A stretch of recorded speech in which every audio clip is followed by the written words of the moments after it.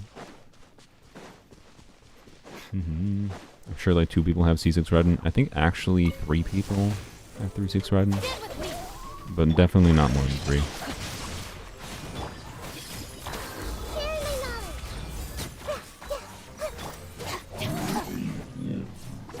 Well.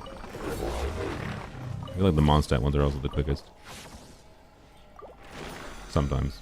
Maybe.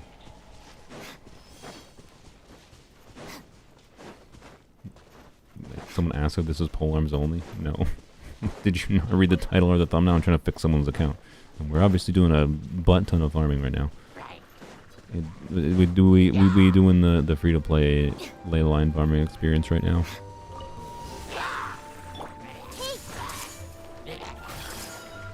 Can I switch characters? There we go.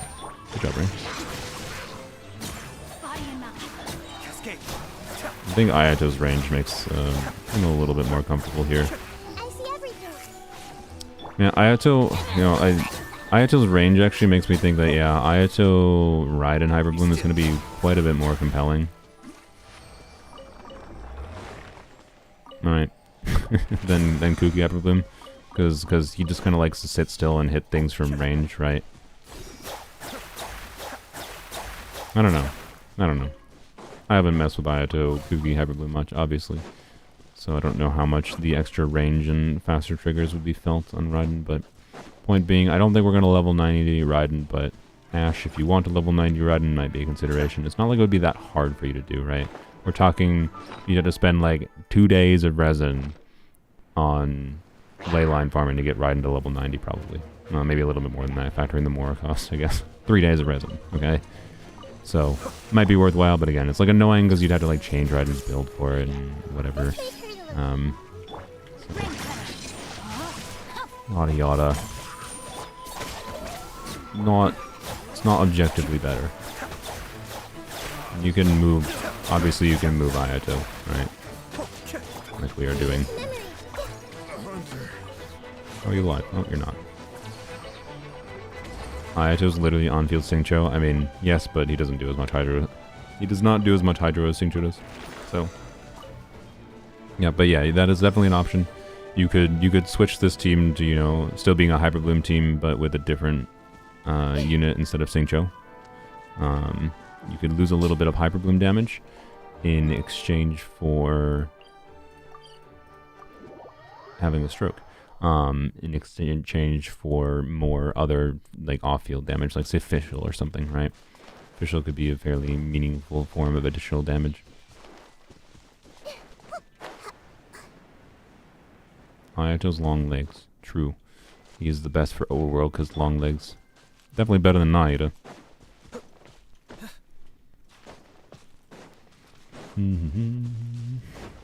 I don't think Gachina's voice actor was an executive decision. It was probably a creative decision. The voice actors does not seem like one of those things that the execs are making decisions on. That would be a little bit weird. What? Oh, hi.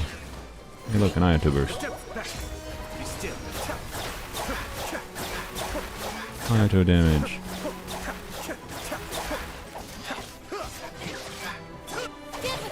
I thought we could kill him with Ayato. We could not. Alright. One more ley line. Maybe more later.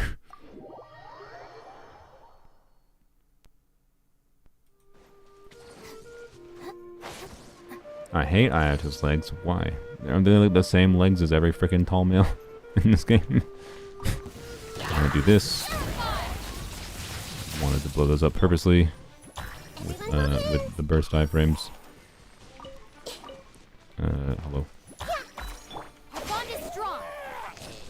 What just happened? Why did his body get blown up in the air? Alright.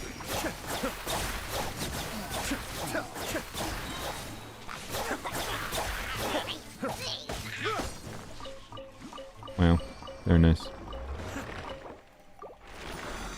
Alright, there we go. We did not really get any more wildflowers. Flowers. Oh well. Oh well. What are we at? I'm confused. There we go. 3.7 million.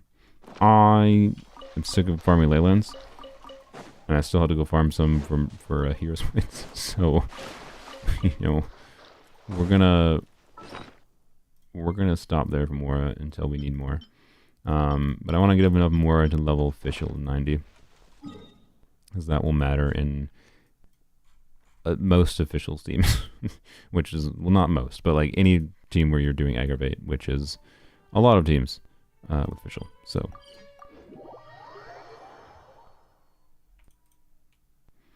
it will give more options. So I don't know. Actually, is it needed?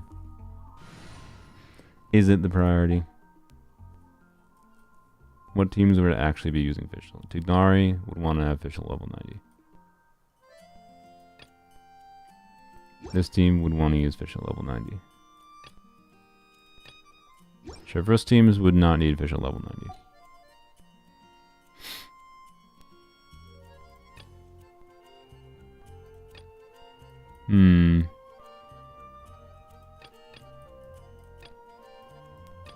Like, I think it's worthwhile. But is it needed? I don't know. Like, so often you put official with Dendro. So it's just like official do be strong with Dendro, right? So I don't know. Weird. We'll figure it out. Do we prioritize Shivers? Do we do Shivers now? Or do we do... I don't know. Don't do that. You know what? Let's just wait on official for a second. I mean, technically, you have enough resources to get official to 90, anyways. Wait, no, we'll do one 5 run, I think, through the more or whatever, three or 3.5, whatever, condensed resin or fragile resin for getting the resources to level up Chevrolet, right? And then getting the Chevrolet to 70 is almost surely worthwhile. So once she's level 70, then we'll move on to farming artifacts, and we'll figure out later if we feel like leveling official at 90, right? But this will give us, like, this 5 run should basically give most of the resources we need to level Chevrolet to 70, and then there'll still be enough access to level official to 90 or level Farina to 90. Like, I don't know which is the priority, right? Is Farina to 90 or is official to 90 the priority? It depends which gets used more. Realistically, probably Farina, because she's just can always be used. So, anyways, yeah, it'll be fine keeping Shepherd's level 70. Yeah.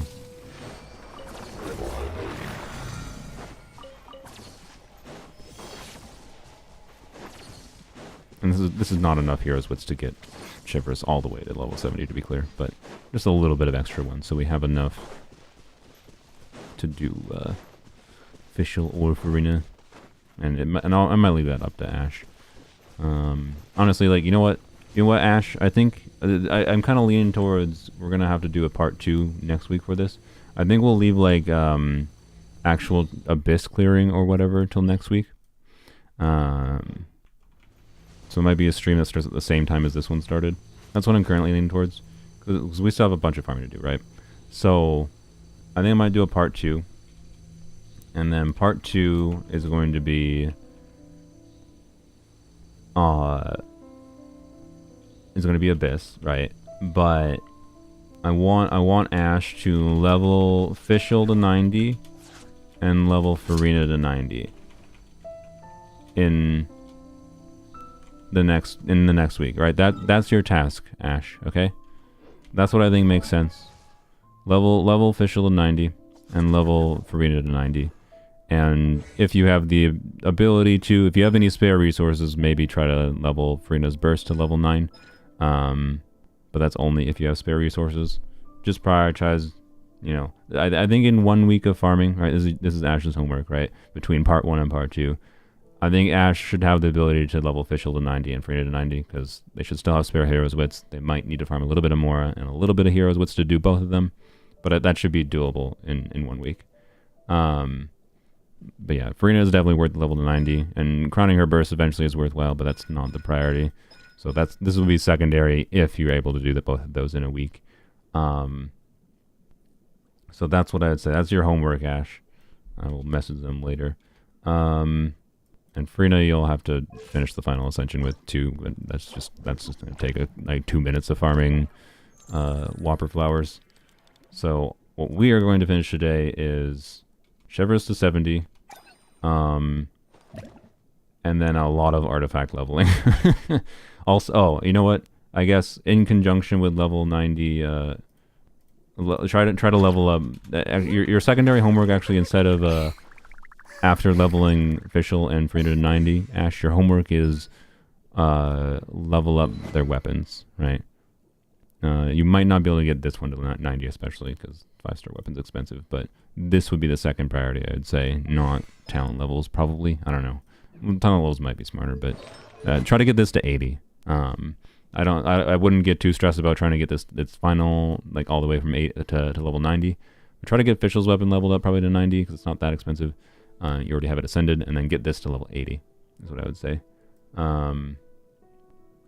Yeah, for this stream, though, we're going to try to finish Chevreuse leveling to 70, and then we are going to farm a bunch of artifacts, mostly because we just need fodder to level existing artifacts. And then we'll strongbox a little bit of Emblem, maybe Tenacity, Voracashas. That's just to try to get HP main stats for Chevreuse. It'd be the main goal. And then leveling up Jean's artifacts, Farina's artifacts, Fischl's artifacts, and then Chevreuse's artifacts. There's a lot of artifacts. Like, we're probably not going to be able to level up all of them. But, you know, we don't need to level all of them to, like, level 20. So, you know, that's the plan. We got a plan for what our goal is this time. And then we can have part 2 where we actually play the video game and the video game's content. See the results of all the farming. Alright.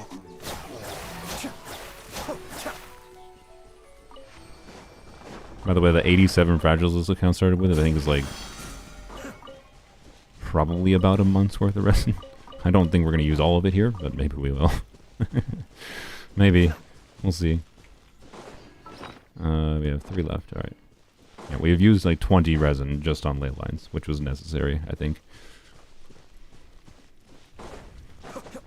Wait, I have no idea if Ash is a mobile player. That might affect things. That's fair. Weapons from Starglitter Shot worth it? I mean, not the royal weapons. I'm just going to say no. I might make a weapon eventually on how royal weapons I think are actually a little bit undervalued because of how with the crit sets that exist nowadays and the fact that they may be very viable weapons for doing low crit builds on purpose. Not on purpose, but like on accident, like very low investment builds. I think the royal weapons are better for low investment builds in some ways than Blacklift. But low investment doesn't mean free to play. Low investment means like haven't spent a lot of resin on your artifacts kind of thing, right? Haven't gotten a bunch of crit stats. Because when you already have a healthy amount of crit rate, you know, that means the passives on the royal weapons don't do nothing. But the Blacklift weapons, even though the passives are not very good, quite frankly, just the baseline of having crit damage secondary stat can be good nowadays. But they're usually not the best option ever. Like, usually there's many characters that are better, like, craftable options. I am not even very confident this is a very good option for Ayato, right? So, and then especially when you get into context of like, oh, if you start doing Farina with Ayato and you do Mars to say Hunters, then, you know, you can do attack percent weapons and like Amenoma or whatever. Not that Amenoma is necessarily better than, I don't know, but is Finale of the Deep? This gives the attack increase.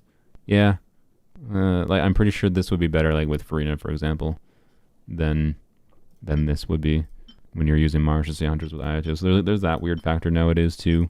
So like they're just very meh, right? Is what I would say most of shop weapons are.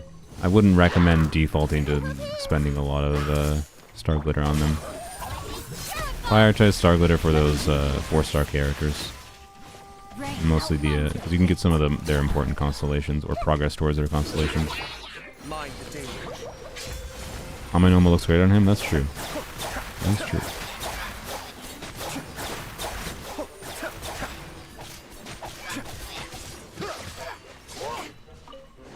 I really wish there was more like free crit rate weapon options, but you know, oh well.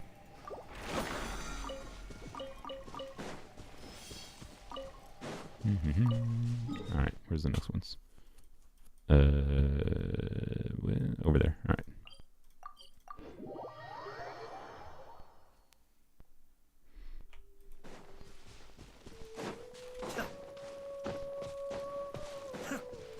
I have no idea what chat is talking about. Someone's talking about like Baiju, whatever. There's no Baiju on this account if they're talking about this account, but hello?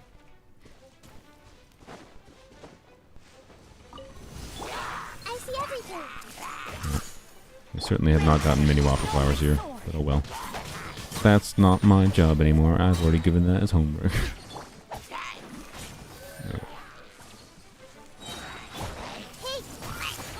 Out of my way. This.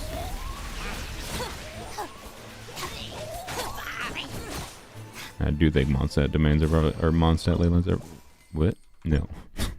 I do think Mondstadt Leylands are probably the fastest.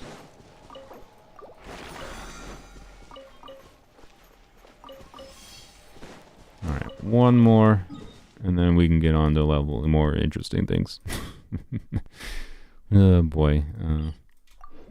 We might stop to farm more, depending on how our more situation looks like for artifacts. Artifacts, when you're feeding level, like all the fodder in, right? Eat a lot of Mora. I don't remember how much it is for like one. It depends on what you're feeding into it, right? If you're leveling up a level 20 artifact with an old level 20 artifact, that's very cheap because like they don't charge you extra Mora for something you already spent a bunch of Mora on, right? Which is good. But if you're just spending fodder like we're going to be spending, we have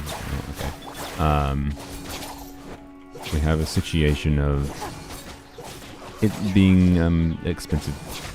I think it's in like the 300,000 Mora range, if I recall. Like not cheap when we need to level. It might be more than that, honestly. I'm not sure. But not cheap when we need to level, like, potentially 20 artifacts. Oh boy. Eh. Stop it. Bond is strong. More annoying ley lines. Alright, nice max drops. Sweet. Alright. Let's do the one, the Chev, the only. Bam. We're not. Oh, sweet. We don't even have to farm it. Oh my god, you already pre-farm. I don't even have to spend your resin. Sick. Alright, well, that makes things easier. Well, maybe those were for someone else, but maybe you pre-farmed. I don't know. Was this on purpose? Did you do this on purpose, Ash? Were you intending this? They never messaged me about it. They might have just not wanted to use the heroes wits, but no, I'm just going to make the executive decision. It is worth doing this. Oh, we need a pyro crystal. Perfect. Perfect. And leveling Shivers' talent, skill talent would be worthwhile probably eventually, particularly if you want to get into using Shivers as the main healer for the team. But for now, I just say we're not going to bother because the default recommendation can just be, you know, relying on Bennett as the healer. It'll be fine. Where pyro crystals? That's what we needed, right? Yeah. Well, we don't have many, but we have enough to get one And that's all we need. We need one more ascension. So we're fine.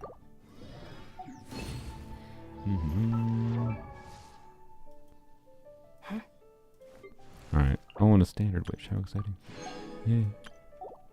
Truly breathtaking. Alright, there we go. Got her attack percent passive done. We will take her to level 70, because I think it's worth it for the HP. Doing more ascensions again, like taking her at 80 very well, can be worthwhile. I can tell you my Shivers on my main account sat at level 80 without her final ascension for quite a while. So it's not something you have to stress out about much. But yeah, so the goal would be to do, I think, 2-piece Tenacity, 2-piece Wriothesley with a full HP build. And with that, like with a fully leveled Wriothesley HP, 2-piece, 2-piece, and like a black tassel build, she should get, I think, pretty close to 40k HP. Actually, you know what, we can damage calculator that, well, we're not calculating damage, we're calculating HP, but I could also just calculate this myself to be fair, but this should be faster. Shivers. Chevy. We're gonna assume not double hydro, obviously, because it's a Shivers team. 70 out of 70. C1, which doesn't really matter. We will assume, where's Black Tassel? Currently this Black Tassel I think is level 70. And then we're going to assume Tenacity. Where's Wriothesley? There it is. Wriothesley, and then doesn't matter. HP.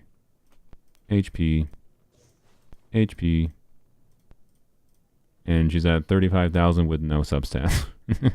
Right. Level 90 Black Tassel, that's another 1,000. Right, and 40k is what you'd want to hit for her max buff. Yep. So that's why we're doing this, right? We'll get close enough to max buffing potential, essentially, from Shivers with relatively low investment required, which is cool. And of course, you know, if you level 80 Shivers, wow, look at that, 40,000 with 0 substats, right? So this is why, like I have a Song of Days Past build for like true maximum buffing potential. Oops, I didn't even mean to do that. That's maybe a preview for a future video. But anyways, this is just the easiest thing to do, right? I'm not gonna spend a bunch of resonance Song of Days Past. But like you can do a HP circlet, HP goblet, healing bonus circlet on Song of Days Past to maximize the buff from that set. And then she can also heal like pretty meaningfully on that build, like a healing focused Shivers build with like a level 11 talent, like I have on my main account, is not insignificant, but it's not the priority. Also, we already went under 1 million Mora. Yay for the cost of leveling characters. We're gonna have to farm more. God dang it! All right, let's not forget that. Oh boy. I don't want to use all the resin here. We just want to get enough to get a 5-star. No, to get our artifacts leveled. That's the goal. Alright. So, that link was in the description, by the way, for that website. Okay, so the goal, we've done with that, is now artifacts. And you know what, to start here, because I think we might still have a little bit. We're done with Guild of Dreams, which is nice. Wait, do we already have 2-piece of one of the sets?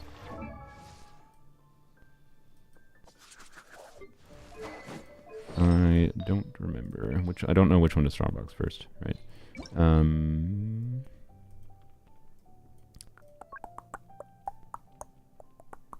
I struggling? There it is. Oh yeah, we have that. Okay, and that, yeah. Oh, okay, so we have a feather, and we have, okay, well. That means, I guess Wriothesley first. Not that it matters. Looking for HP timepiece, HP goblet, HP circlet. That's it. Also, don't forget to select the right thing. Substats, ER is not bad. Reason being because no, screw that. reason being is because sometimes you do want to burst on her, and it can be nice, but flat HP realistically is kind of all we need. Okay, thanks. Thanks for giving the rarest, one of the rarest substats first. All right. Ooh, nice potential Dendro Goblet. But there we go. We got, we got it. We're fine. That's what we needed, which is good. The Goblet is potentially one of the more annoying ones. Sweet. Where is it? There it is. Bam. Even has flat HP. It's even a 4-line. So now we just need a timepiece in Tenacity. That is HP main stat, which technically we could yoink from Zhongli if we really need to. But and I mean, if we get like a higher crit piece or something, we'll probably give Zhongli the crit piece. But yeah, just gotta be a little bit. Screw Blizzard Strayer. Blizzard Strayer has been power crept. Let's be real. MH, you can do Farina with cryo units and then use MH, and it's just better because then you don't need the conditionality of Blizzard Strayer. You know what? Fine, I'll be fair and not use them. But also, they're kind of cope. All right, come on, give me a timepiece, and then we don't have to strongbox for this. Well.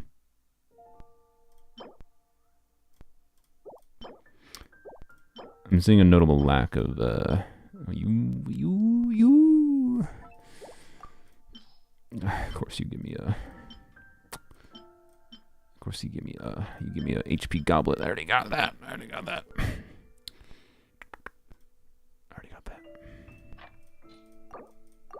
Timepiece. Well, all right. Well, we're gonna have to strongbox more for tenacity. Oh well, that's fine. Yep. Oh well. Is what it is. Let's start actually artifact domaining. I need to craft some condensed. Oh boy, here we go. Here we go.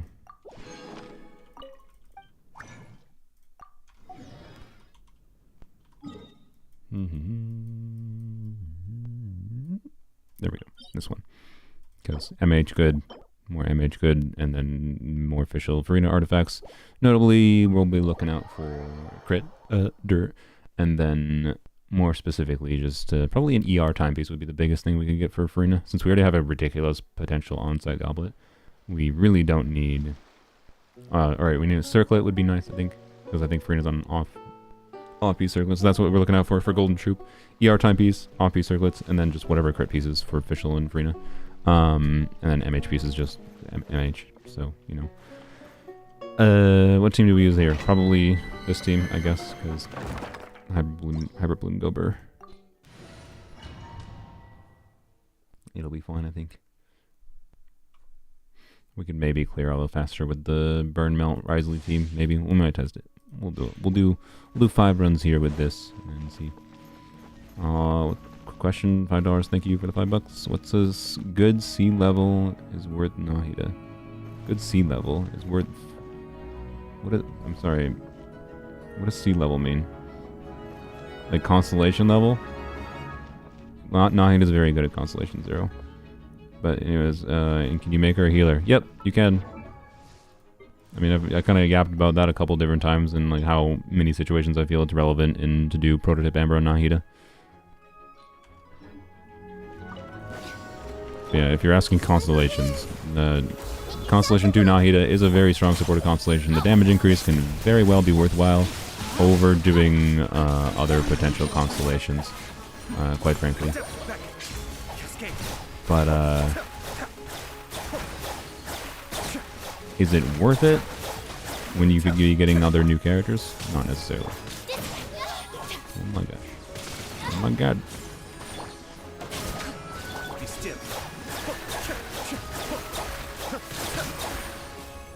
Yeah, I mean, this team's plenty fast enough clearing.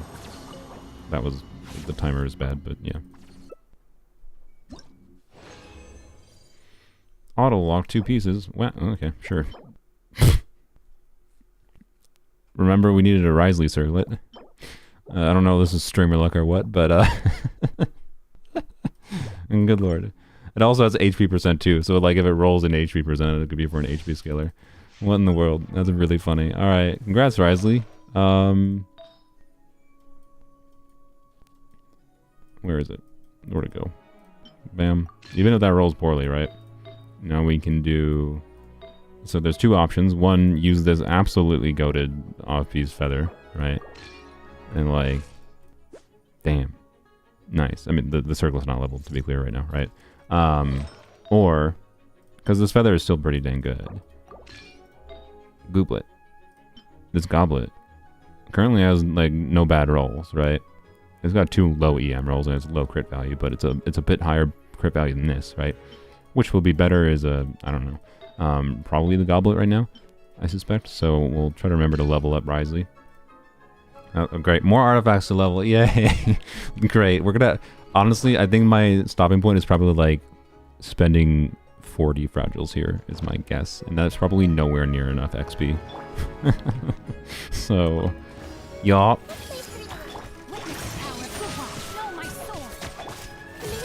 What am I doing?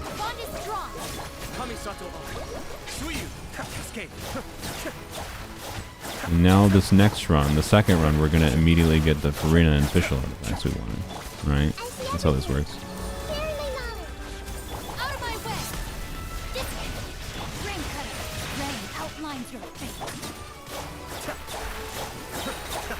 Wow. Alright. Let me see the double lock again. I mean, that's still potentially a very good piece. Probably not relevant for what we're doing. A good goblet potentially, but not relevant for this Farina, I think. So, sweet. Yeah, we'll leave that locked as a 4-line with crit damage, ER, HP. Who is that relevant for on this account? I don't know. Maybe Hu Tao, right? That'd be a very good Hu Tao piece.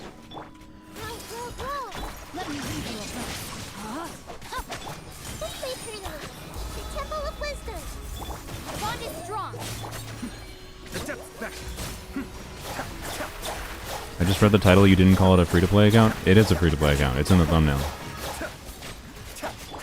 This is a free-to-play account.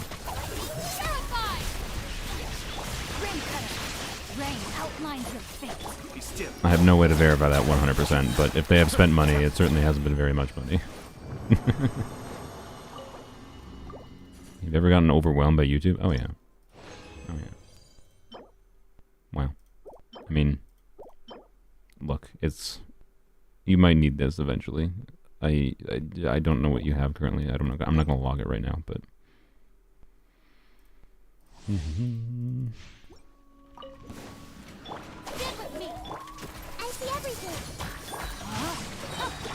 Alright, good. So what's the Chevrolet's pulling? But did you start your Polearm account recently or at the same time you use their main? Because you seem to have a lot of cons. I mean, at the time I started my Polearm account, it felt like I started the Polearm account a lot after my main account. But, oh my god, don't get me.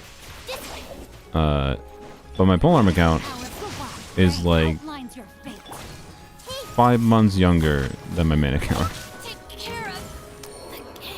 Brain.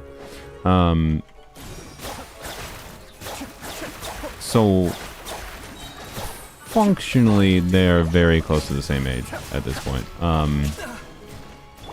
Right.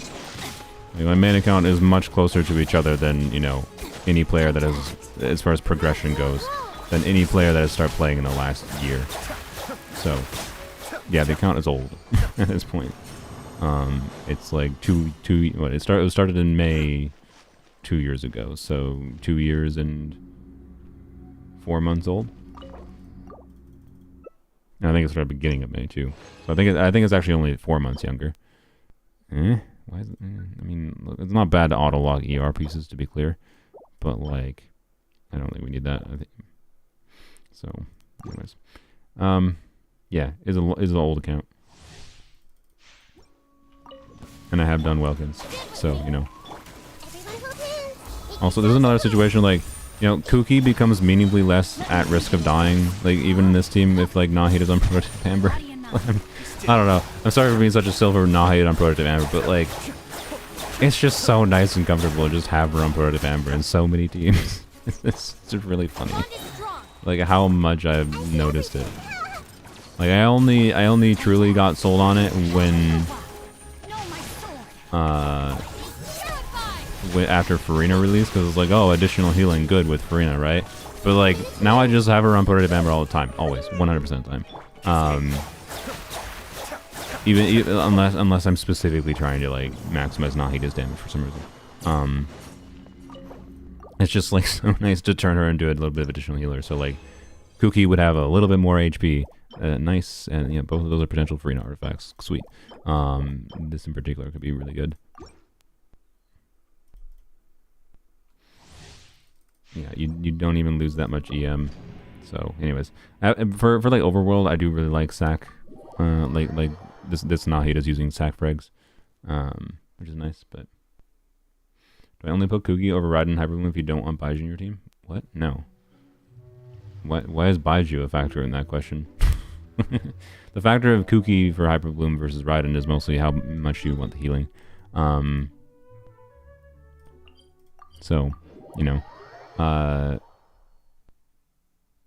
like you can do this Hyperbloom team, for example, without Kuki. You can do Raiden. It's just a bit more fragile, and I would 100% want Nahida and Prototype Amber in that context, right? So, I don't think it's a really meaningful factor, but choosing Kuki versus Raiden might influence how much you want Prototype Amber on Nahida.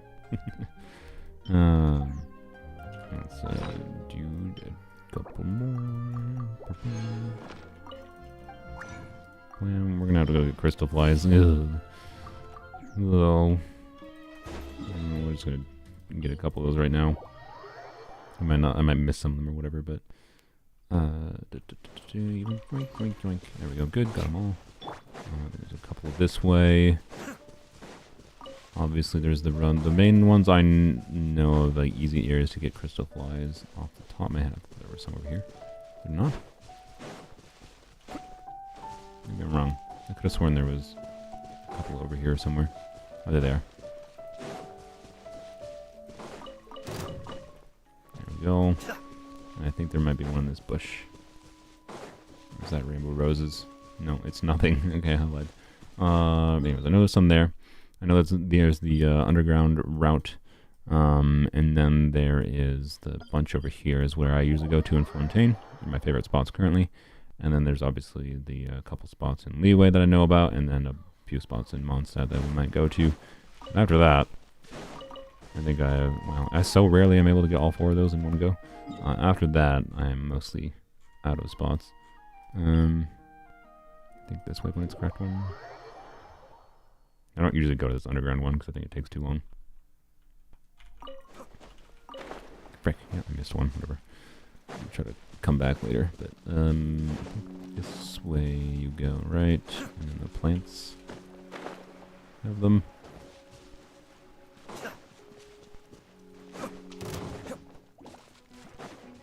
I lied. The other direction. It's been a while since I went this direction. I just went the same direction. Good job. Good job, brain. Good job. You do what do you do if an account you're fixing doesn't have resin no more? I mean, I do what I did the previous video, where I'm like, well, you don't have anything for me to like farm with, so all I'm going to do is set you on the right path and give my reasonings for the path and give you different options and give you different recommendations for what is most efficient at achieving your goal. If you don't want to do those, that's fine, but I provide you options, right? That's generally speaking what my account fixing series is focused on, not, oh, how much resin does it take to fix an account, but, you know, given the current things you have in your account, what are your available options? Like here's the things you can do that you may not have realized you can do, kind of thing. It's more knowledge sharing than it is anything else, which is why I like the first 3 hours of this. Okay, I don't remember what the frick pathway, I could have sworn there was like a pathway to get like a 20 crystal flies down here. Whatever.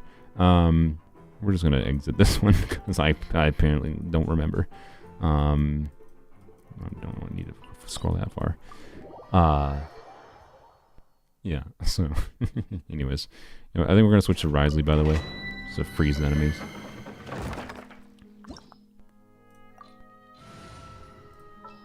Hello. Let's get to work. My boy.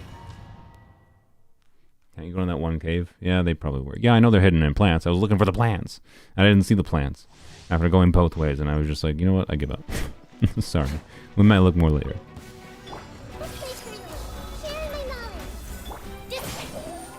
Rain outlines your fate. Ring cutter. Okay, whatever. Oh, well.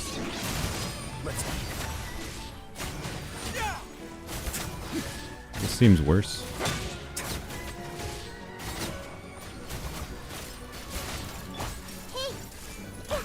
Bond is strong. I'll settle this. We'll up a little bit on cookies so we don't have a death situation like we did last time. Okay, I don't think Wriothesley's better. I thought he'd be nice for freezing, but honestly, seems pointless. Never level his artifacts? I never did. I mean, yeah, I've not gotten to the point of leveling artifacts quite yet. So, yep. Have you done a relooking at account, eFix? Not yet, but I should.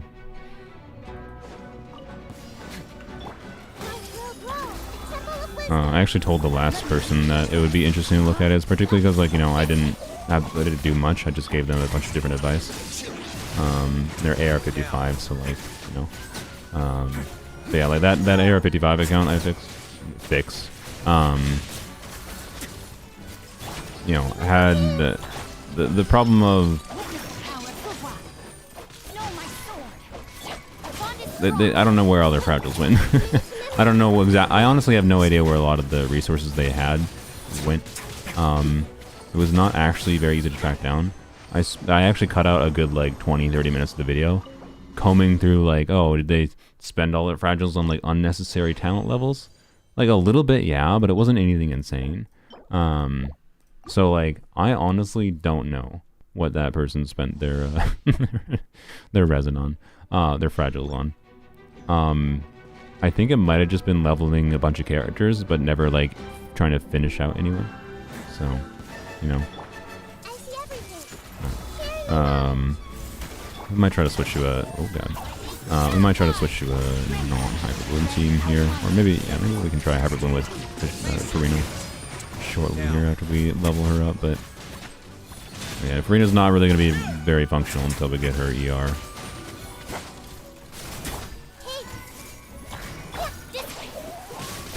Ah, you. See, Nahida prototype Amber.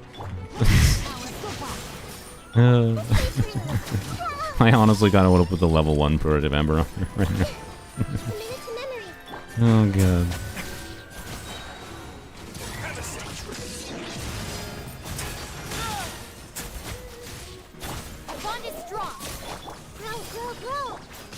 Yeah. Stop. Bro, how are you? There we go. Okay.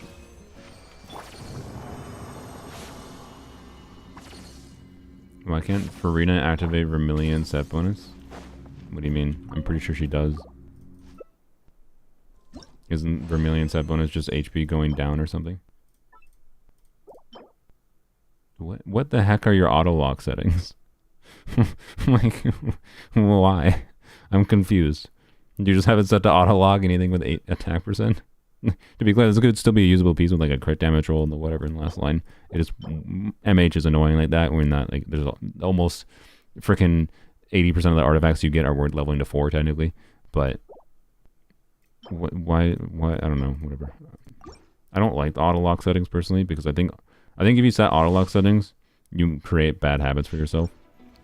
So, anyways, yeah.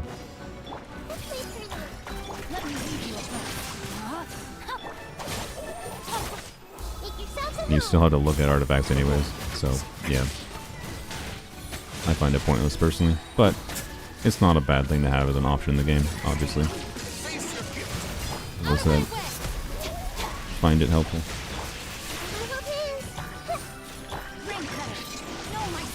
I don't think it's a particularly meaningful feature. Not fire missiles at me!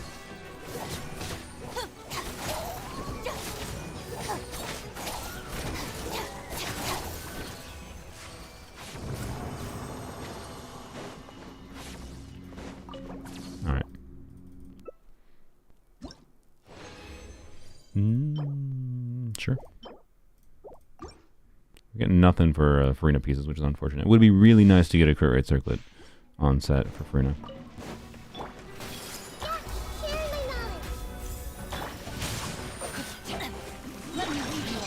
I feel like I still would like more ER on Xingqiu. I care nothing about Xingqiu other than just having enough ER to like always have his burst up 100% of the time.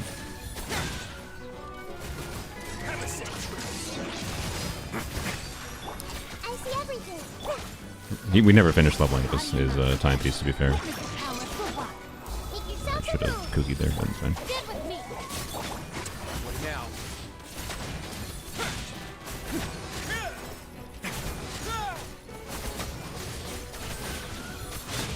Yay. Is Ayaka still the best cryo DPS right now at C0? Ooh.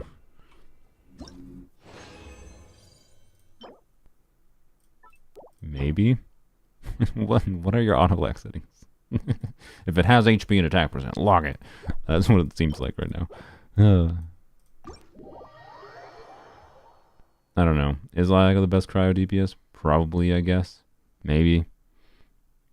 I like Wriothesley more, quite frankly, but Ayaka has meaningful strengths over him, I would say. So, you know, it depends on the team. But you can also definitely do, like, weird melt shenanigans with Ayaka that are more compelling than you might think. That I have seen. So, you know, is it necessary? I don't know. We're going to do a little bit of Strombox here, I think, and then see if we can get Shivers done. And then I don't have to worry about much about Strombox other than, you know, Emblem Strombox might be worthwhile, but it's not a priority.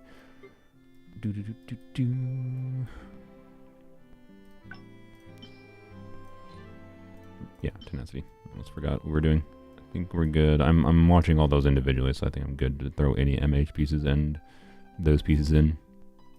Alright, please just, like, at least give me a timepiece for a dream this time.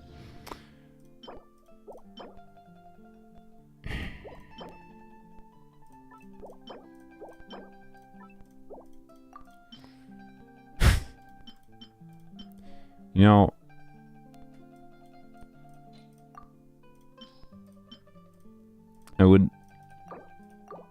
I've gotten like,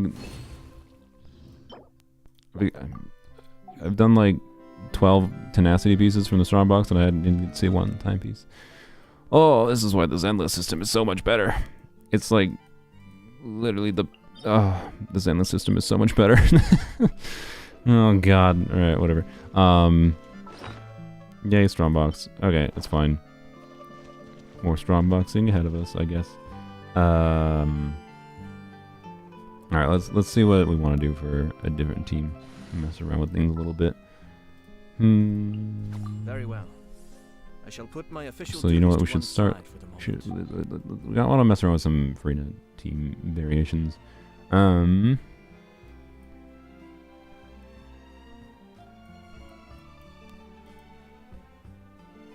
Realistically,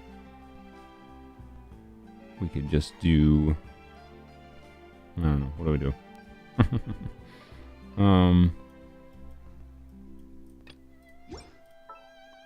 Jean, Let the wind lead. Farina. All these characters need their artifacts leveled. Frick me. Frick. Okay. Whatever. What I would like to do is play like, maybe we can do something like this for now. Wow. I think it's gonna be fun, but all these characters need their artifacts levels. So that doesn't work. Okay, I don't think Farina's functional yet. I don't think we can use Farina. Well, I don't know. Let's see what happens. We do need an ER timepiece right now, basically for sure. So. I might yoink that for her for now. Actually, yeah, we're just gonna do that. It has 17 ER, so we need that. Crit rate, HP, ER is good, but if it doesn't roll crit damage, I think that 4-line piece, yeah, no. I'm not gonna throw that away, but this 4-line piece is at a baseline better. So, you know. Yeah. Try that piece. I think this Farina build is going to be a little bit low in crit damage, realistically. We have options for HP timepieces, but yeah, most likely we're going to have to stick to an ER timepiece. But I don't think she's going to be super low in crit rate, per se. Anyways, we'll just see. We'll see what happens. It would be really nice to get an ER timepiece that has HP substat, probably, at least. But not necessary. This is the 0 dead stat. This is potentially basically perfect. Alright, let's level this a little bit more. It's fine. ER would be vastly preferable, but it's fine. It's fine too. Crit is obviously good. Sick. Alright. 3 good rolls already on a 4-line piece. Yeah, you know what? Screw it. Keep going. We'll stop at 16 though. Sick. Alright, 0 dead rolls. You know what? Screw it. We're continuing. Do we have enough? No. Frick. Well, okay. Look how much more we have, by the way. I'm gonna have to farm more ley lines. No. I know the attack time, the feather was not like the smartest thing to level up necessarily to start, but that's a good piece for her. That's for heckin' sure.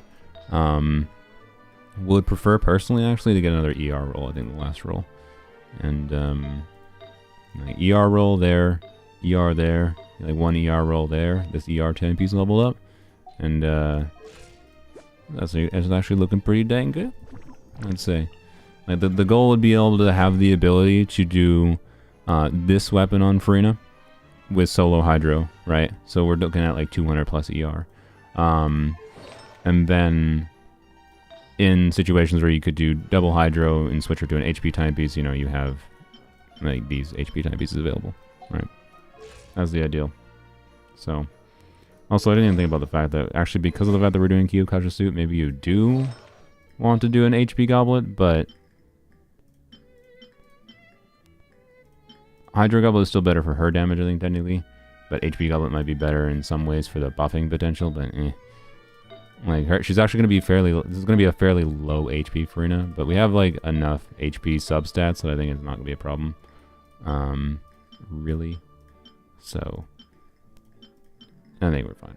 Anyways. I'm sure I've forgotten. Get the ER weapon? Yes, that is an option. But I think the ideal is to not have to do an ER weapon, in my opinion. So, yeah. Not to worry.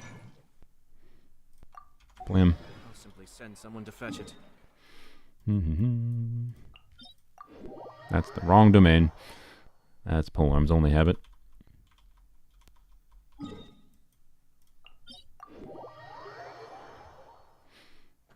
I kind of want to use Raiden with Chivalrous, but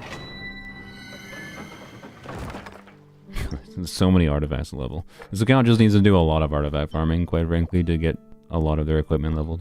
They have a lot of good artifacts, they just need to be leveled. That's annoying. It's an annoying state for an account to be in. And then, like, once we get, like, a number of pieces leveled, like, this account is just fine. What are we doing? We can just do the Iota team. I wanted to do something else, but I think too many of the main teams I would like to mess around with are probably Farina teams or Chivalrous teams, and like they all take artifact leveling, you know. So we're just gonna keep on hyperblooming, I guess. Would you mind reviewing my Farina? Because I think she's well built. I mean, not right now. Sorry. But as long as you have the ability to have enough ER when you need enough ER, that's mostly what Farina needs. And then any crit is nice because she do a meaningful amount of damage. No. Let me read you a verse. Be still. I'm just gonna continue using Ayato. He feels good here. You know what? We're gonna put the stupid level. No. See, exactly. we're gonna put stupid Witness the power of the rock. No, my sword. what am I saying? Level 1 prototype Amber on Nahid, I think.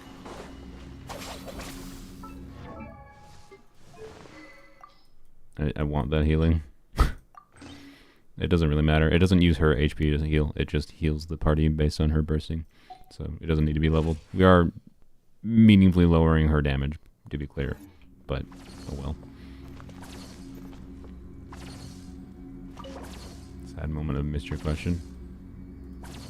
What was your question? How many account fixing requests do you get? Refine your question, sorry. If you're in, like in a given time frame, like every time I make a account fixing video, usually like hundreds more get added to the submission form. If you're asking how many have been in the submission form over time now, because I don't reset it. It's just like a database for me to use. Then now we are looking like I think in the 4,500 range. I don't know. I haven't checked it in a couple days since I posted the last account fixing video. That's an estimate. I didn't mention it in the video, so you know it's probably more like 4,200 because of the fact that I didn't say it in the video. It was on purpose.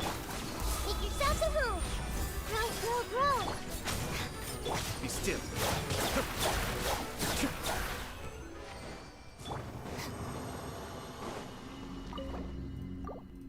Low chances. It's not a chance-based thing, except when I mean, yes, the one time I have... whatever. The one time I did do a randomly selected one. It is not randomly selected every time, though. It's usually based on me having ideas, and I will read through submissions and sometimes get ideas from the submissions, which may make me more likely to choose yours, because if yours gave me the idea, right? But it's... What I look through them and go like, can I make an interesting video of this, right? Can this be valuable to share in some way, right?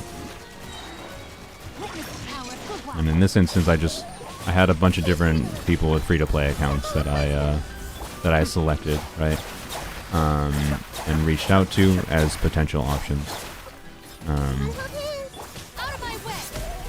So, anyways, can you stop knocking me back?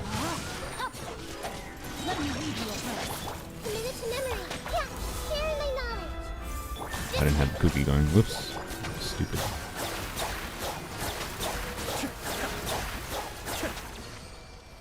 Alright. So, yeah, it's not RNG. And it never will be for RNG except for... Okay, well, sure, I mean... the game's trying to troll us for, not using a crit weapon, or crit rate weapon on Farina, I guess. I don't know. Not that this is unusable, but boy, would have been preferable if that was the reverse. Yep. I don't know why this is locked. You make a video on each account you fix, or do you message them in private? If I get to the point of logging into their account, I'm making a video on their account. I don't want people to share their accounts with me that I'm not logging into.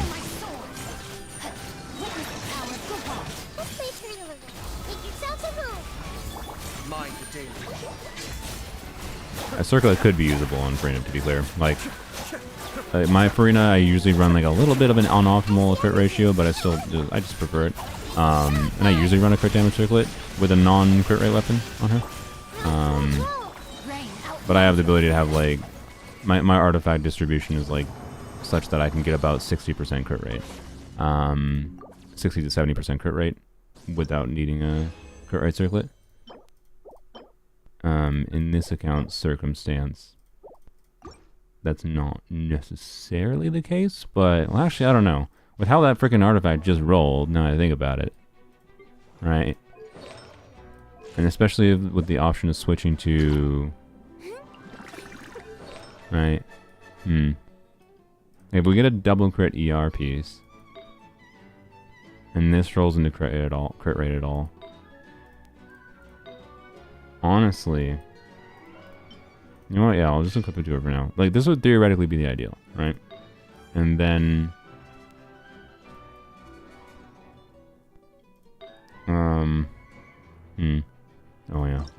finish this.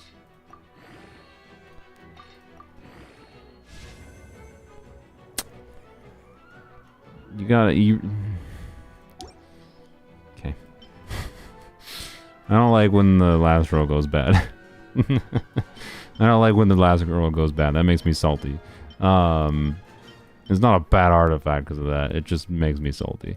Because, like, that roll was the difference maker to this being, like, a really cracked artifact or not. And now it's, like, still really good. Like, 1, 2, 3, 4, 5, 6, 7 lines of stat value. But, like, man, it just lost. It just turned itself into a 3-line artifact with the last roll. Right? Just feels bad after rolling so well. Technically, the flat HP does something. But yeah, I don't know. Like, having... What do we have? We can do an off piece now, right? With this thing. So, this rolled entirely into HP, which is a very Farina piece. This could be great for Farina, like, unironically. But... Need that. Yeah, that's crit rate HP there. Yeah, just different off pieces. Yeah, no. Oh, we have crit rate HP there. That's okay. Let's check if it was double crit. I don't know, right? I do think this can be unlocked.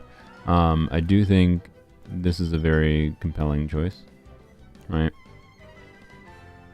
But it doesn't have that much crit rate. So, like, what does our crit rate look like? We use that.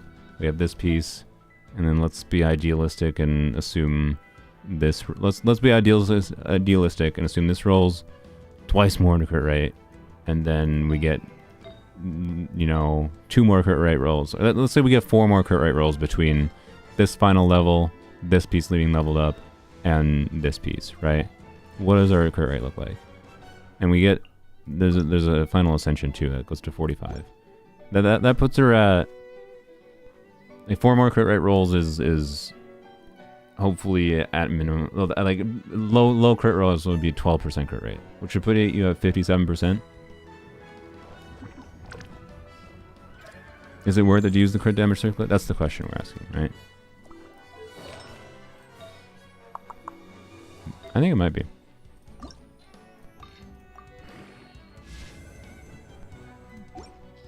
HP would have been better, but that's very good too. This is a Farina build that, like, if it's at its strongest, will be vaping. So, really want some crit rate rolls in this, right, to make the most out of this, I'd say. It's possible, if we're missing crit rate rolls, that this HP goblet will be better, but we at least have this HP goblet as an option, right? So, like, we can just switch to this if need be. I think the amount of HP subsets we have right now is enough that we really don't need an HP goblet, though, that's for dang sure. Vape Farina, LOL. Apate, or Apate, you have not seen how god-awful strong Vape Farina can be.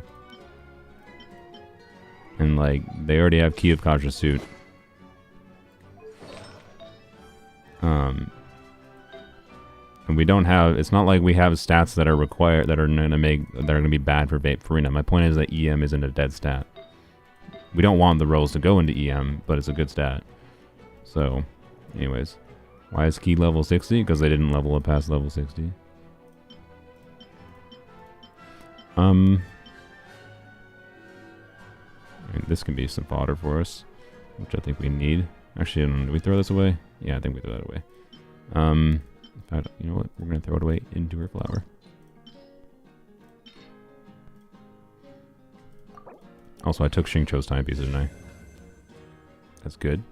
That is very good. Hello. Yeah, I did. I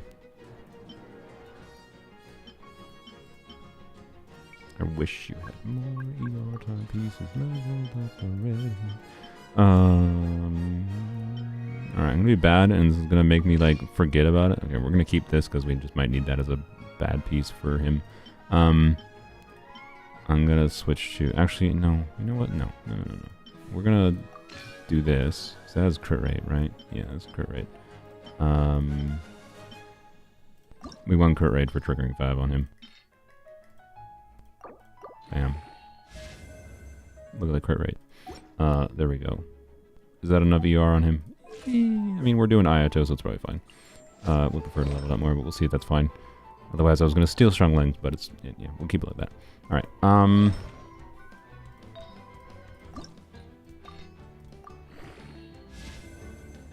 yeah, that's good. We want that. Nice. Alright. Sick. Okay. Level that to max. Level this up. God, this timepiece is so freaking good. If it gets a crit rate roll in particular, this is a ridiculously good timepiece. Ridiculously good timepiece for the situation. Like, the crit ratio is going to look weirdly scuffed. Like, she's not going to have an insane amount of crit damage at the end of this, right? The ratio is going to be fine. Like, it's going to be close to a 1 to 2. But the damage that this Freener will be able to get will still be significant. Like, good lord, do not underestimate how much HP substats can do for her.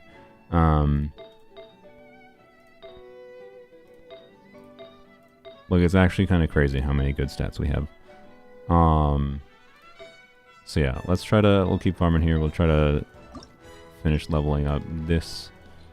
I want to get Freena's artifacts fully leveled for sure. That's definitely a priority. So we'll see. Yeah, and if for some reason this rolls entirely into EM or something, in that circumstance, if this rolling entirely into EM, still not necessarily a bad goblet, but is probably bad enough that we switch to this, right? So, anyways, we'll see. And if we happen to get an onset timepiece, then we're fine, I think, as well with that. Yes. We have so many artifacts we need to level, though. Oh, I hate how expensive it is to level artifacts. It's one of the most... Like, I honestly think that's one of the bigger problems with the artifact system. People complain about the RNG all day. I think the bigger problem is not having enough XP most of the time to level the pieces that are relevant.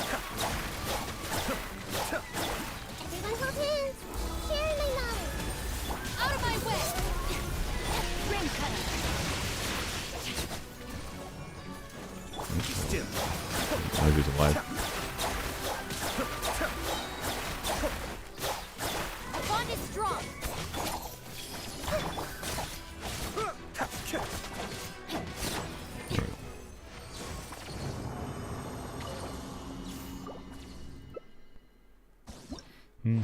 RNG wouldn't be a problem if we had a lot of XP to level. Yep, exactly. Well, oops. No, I think our flower's good enough. We don't need that. All right. How many wishes were wasted on Key? They said they did like a 10 pull or something. So basically none. Now, why did they do a 10 pull? Should they? But according to them, they didn't spend many wishes on it, and we're gonna try to make use of it. I forgot to use that resin or the condensed. Quit fragile. I can't word. It's fine. Alright. I feel like I don't know. Like that's the only problem I feel like I'm facing right now is like having to spend a lot of artifact or fragile resin just for artifact XP, not for like unironically it would probably be an improvement to the game's experience if we could just farm like the artifact bottles with resin, right? If we could get like 3 times the amount of artifact XP by farming bottles with resin, that would actually solve the problem, probably. You wouldn't like default to doing it, but when you're in a situation like this where we just need to level up crap, right? When like, yeah, I could get some better pieces, sure, for whatever, but like we've already managed to get better pieces for Wriothesley. And this was lucky, to be clear. I am very surprised we got some of these good pieces. Well, they've managed to get some better pieces for Wriothesley, to change him around a little bit. We managed to get better pieces for Freena, so she can now, use this circlet, this off-piece timepiece that we have, yada yada. But like, yeah, maybe they tried for Ziphos. Oh yeah, I think they did go for Ziphos. They do have a Ziphos. That's probably what it was. You're right. Anyways, like, This account is definitely a situation where like it would be very valuable to just farm for artifact XP. My main account right now, wrong man. My main account right now would be valuable to actually do the same, quite frankly. Like it's not that hard to be in a situation where like you have a bunch of different artifacts to level up, and it would be nice if they added a way to do that. But I don't know. They did it in Zenless. I think it's a good feature. It's not something I prioritize doing in Zenless again, but I have done a couple times because I just needed the XP. Like it was just good.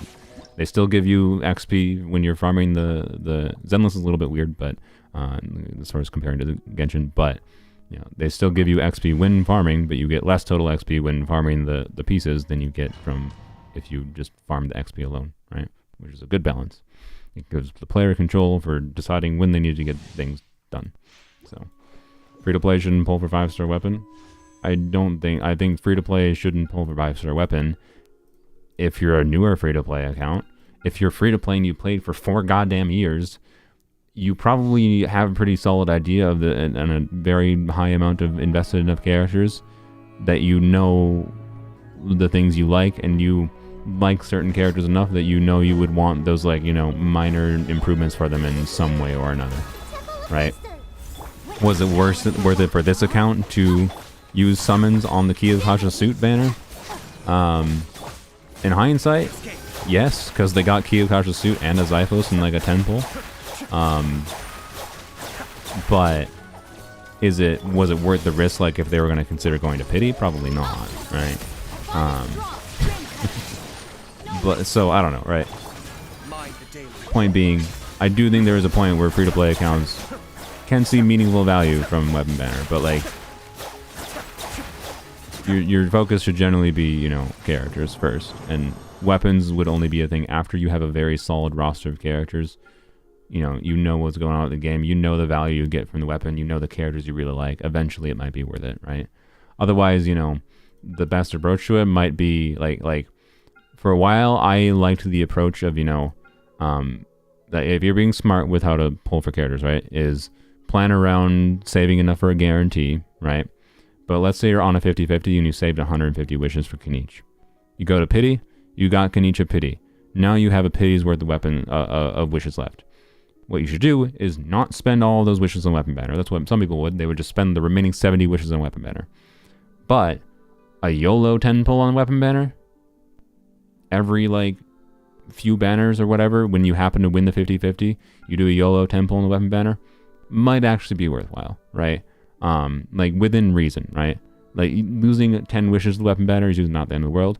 And if you do 10 wishes on the weapon banner, you know, 4 different times, never get in early, but now you're 20 away from pity, and you can like use that to know, like, you can try to like purposely like be smart with things, right? So be smart when you're wishing. Think about things and what the true value of them actually is, not just I have wishes, wish on weapon banner, right? That's bad. So anyways, weapon banner is generally speaking not worthwhile as far as like the wishes it takes for what you materially get from it. Okay. It's the Neon Goblet.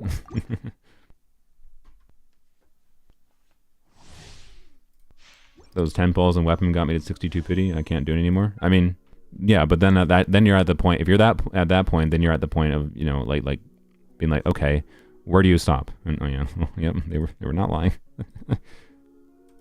They were technically, oh okay, they had done pulls in the past though. Okay, so I don't know how many pulls they did, but you know, you can see they did some pulls in October last year. And then, yeah, so they've done a little bit of polls. They gotten baited a little bit, but maybe they're doing what I was saying. Maybe Ash is doing what I was saying. They're doing like a few polls on occasion because they had some spare wishes or whatever. I think that's not the end of the world. It's possible they might have actually been at pity and they just didn't know that because the banner doesn't show past a year. I'm not sure how long they've been playing. Anyways, and they definitely did a 10 pull and got that. So, you know, it's a useful weapon for them in this case. It is Furina's best weapon in some contexts, which is mostly representative of Furina's own signature weapon being kind of garbage.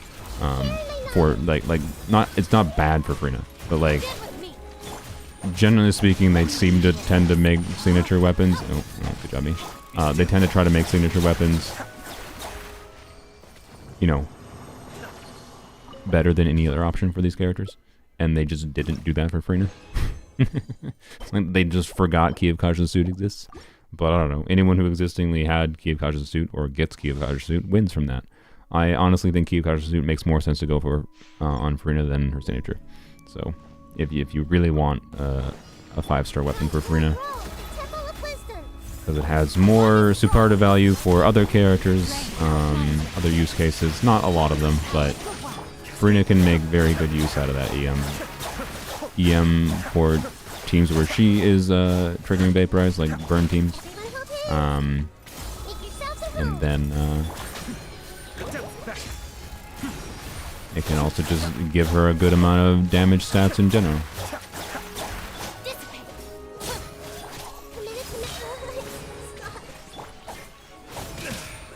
I like Aya's Burst.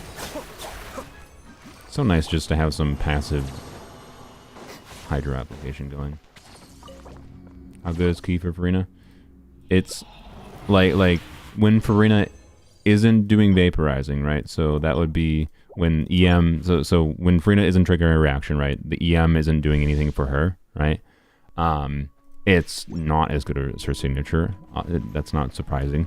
But when Farina is triggering Vaporize, it's basically as good as her signature. And then when other teammates can also gain value from that EM on the team, because it gives a team EM buff on top of the buff for Farina herself, it's significantly better. Like I have tested that actually. It was a while ago. But I ended up getting Farina's signature weapon. I don't really ever use it on Farina. And I tested Kiyokaja's suit versus her signature, and I found teams where Kiyokaja's suit was meaningfully better. Not like crazily, like it's ultimately splitting hairs when you're talking about the differences between them. But nonetheless, like if what you like is seeing the maximum damage possible in Farina, well, you want to vape on Farina. There's a number of ways to do that. And, well, Key of Kaja's suit will do that better than Farina's signature.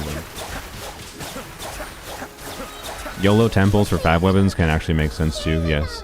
That can be another value increase for actually like a compelling reason to do temples in the weapon banner on occasion. But yeah, deciding to spend like 70 full wishes to risk it is like that's when weapon banner is like, oh, wow,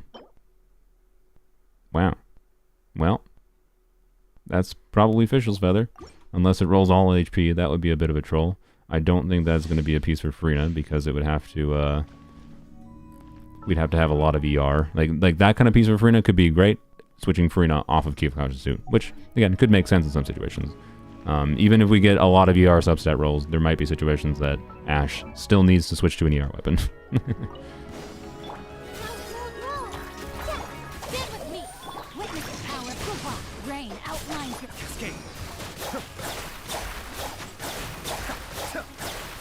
Can you target something else? Switching Aya's targeting is kind of jank. Yes, Key is good for Layla too. It's also good on Kuki.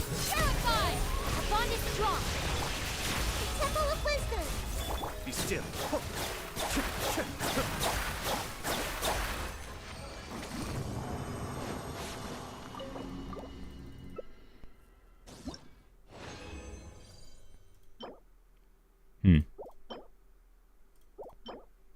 Wow. Alright, quality. Sweet. We're at 5 hours. We're at 6 hours almost. Jesus Christ. We are at the point where I need to stop streaming. But I don't know. I need to progress. I have no idea if Ash is still watching because it's like definitely late for them. It says they're still online, so is the account fixed yet? No. Too much artifact farming. We haven't even finished leveling up one character's artifacts. We're almost done with one character's artifacts. Maybe that's the stopping point for the stream. I don't know. We're not that far away, but yeah. Anyways, what am I doing? Oh yeah, strong box. A little strong box for We still need a tenacity HP timepiece for Shivers. Gosh. Okay, surely. No, you don't need that. Yeah, you don't need that. Surely. Tenacity. HP timepiece. 3 timepieces. 3 chances for HP main stat. I'll keep that. That could be a crit rate circlet for your Zhongli. Hey, there we go. That's all we needed. Thank you. Oh my, okay, sure, weird. Me flashbacks. I have a 40-something crit value tenacity def timepiece. Alright, freaking let's go. Finally, good with tenacity. So now from here, like, it would just be strong boxing probably for emblem for Raiden. We're probably not gonna get her Shivers' pieces leveled right now, by the way, or anything. But we have them, which is all we need. This piece, I think we'll steal Zhongli's piece, by the way. Yeah. Because this, I don't know, this piece isn't necessarily going to be better. It could roll worse than Zhongli's existing piece, but it's also very possible that piece could be better. Either way, just remember that, Ash. But there we go. We properly got 2-piece on her, so she'll be at like 36-ish thousand HP once all these pieces are leveled up. The feather would definitely not be the priority since we just need to get a bunch of HP. Her attack stat doesn't matter. So like level up this piece, this piece, and that piece, and we're good to go. And Shivers is done mostly, done enough. Then from there it's just min-maxing. Why doesn't 4-piece on Chevy not work? Because she doesn't hit her skill off field. The 4-piece tenacity buff only lasts like 2-3 seconds or something. So you have to have like constant ticks of like skill damage to keep the buff up. Like a 2-second buff ain't worth shite on its own. You can get like 1 instance of damage buffed by it. We're gonna do at least another 5 run. Wait, I think that's, yeah, we're not at 2 days. All right, you know what we'll use? We'll use up the crystal flies at bare minimum. That might be my ending point for this stream. Because man, 6 hours is long. This has been longer than I expected it was going to be, but side effect of going in mostly blind, methinks. Okay, I should level the circlet and whatever more. I kind of want to just finish leveling this though. I don't know. Yeah, you know what? I just want to, you know what, we'll leave the circlet and goblet to last. Because they're the most stress-inducing pieces, I guess. We will at least finish Furina's build. I refuse to not have Furina fully leveled by the end of this one. Let's frickin' go. Let's sick. That is the ideal stat we wanted to see. Since we want to use this crit damage circlet. Ah, this is freaking amazing. This had 1 bad roll, which kind of sucked, but you know, this 1, 2, 3, 4, 5, 6. This has 7 lines of stat value. This has 7 lines of stat value.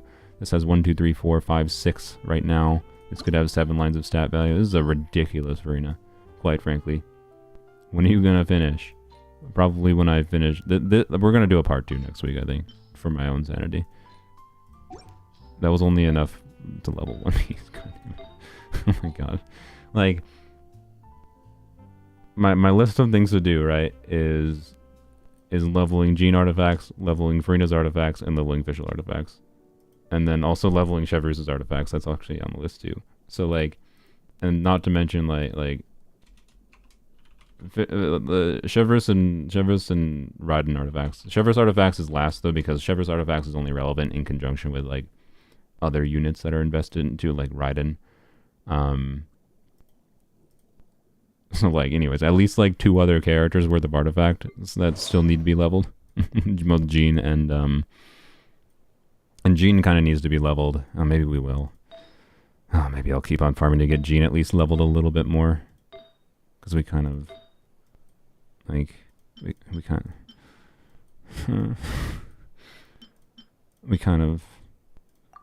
of need more ER. We kind of like at least need to level that on Jean, like level Jean's pieces to like level 12 probably, and then she's probably functional for Furina, because you need Jean for Furina a lot of the time. So like, it's fine. Everything's fine. You know, worst case scenario, Jean can switch back to Fab, to be clear, right? But, anyways. No, I don't usually stream on Twitch, but I have it linked in the description because I will probably do casual streams sometimes. Oh boy. I'm going to finish Farina, and then I'll hopefully be able to level Jean's a little bit too, because Jean is important for Farina. Yes, this Farina is looking extremely good, quite frankly.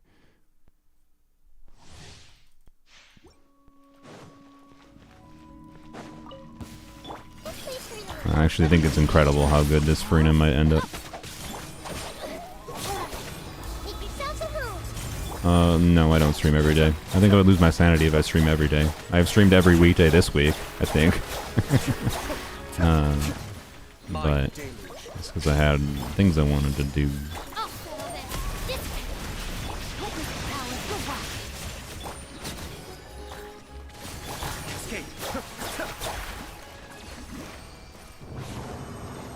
Purple fish needed to find the catch rare? No, they're not. They only spawn in one spot. Go look up a catch fishing guide. They, sure. Sure. Yeah, go look up a catch fishing guide, though. They spawn specifically in this, like, broken wreckage right here.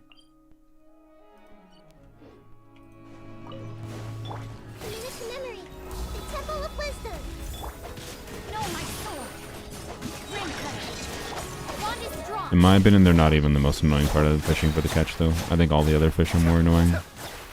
They take way longer to get.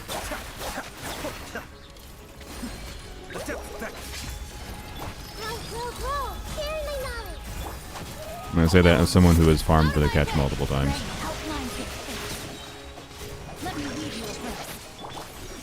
Oh, I should have done that, but whatever. Benefit of having double hydro here is it's not the end of the world if I don't have my energy up on either one.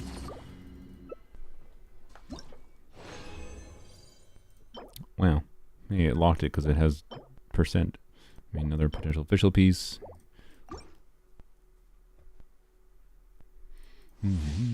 Yeah, there are some enemies there. The enemies are definitely annoying, but you can definitely position yourself in a way that the enemies the enemies will not aggro you. That's what I did. It's I don't know how to describe it off the top of my head, but it's not that complicated. You can kind of figure it out.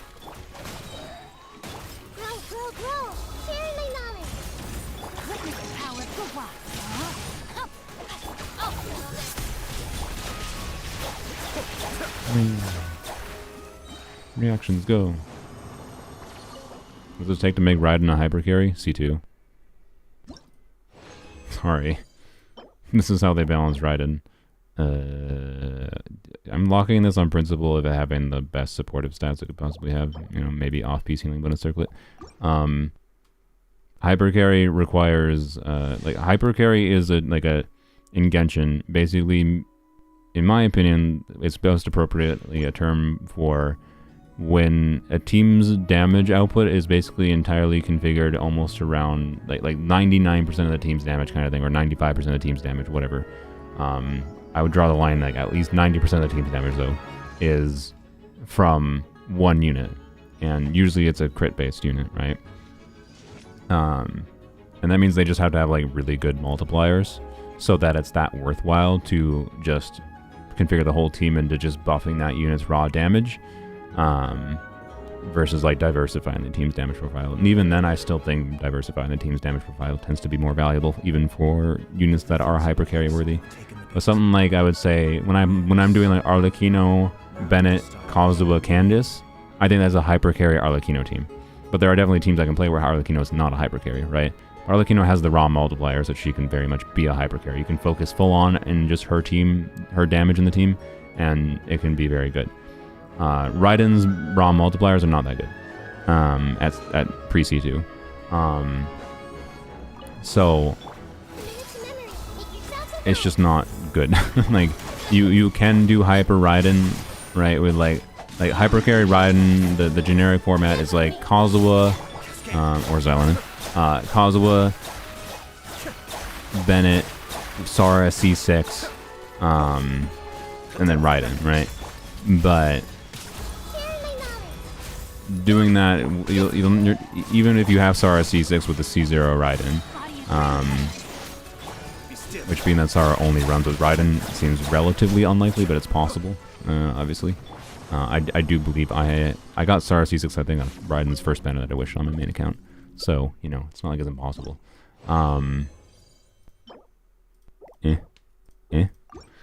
But that team, right, like, doing Hyper Carry Raiden at pre-C2, like, it just will not perform very well, especially with how they have been making meaningfully, like, harder abysses now. So, yeah, don't recommend it. Raiden is not a hyper at pre-C2.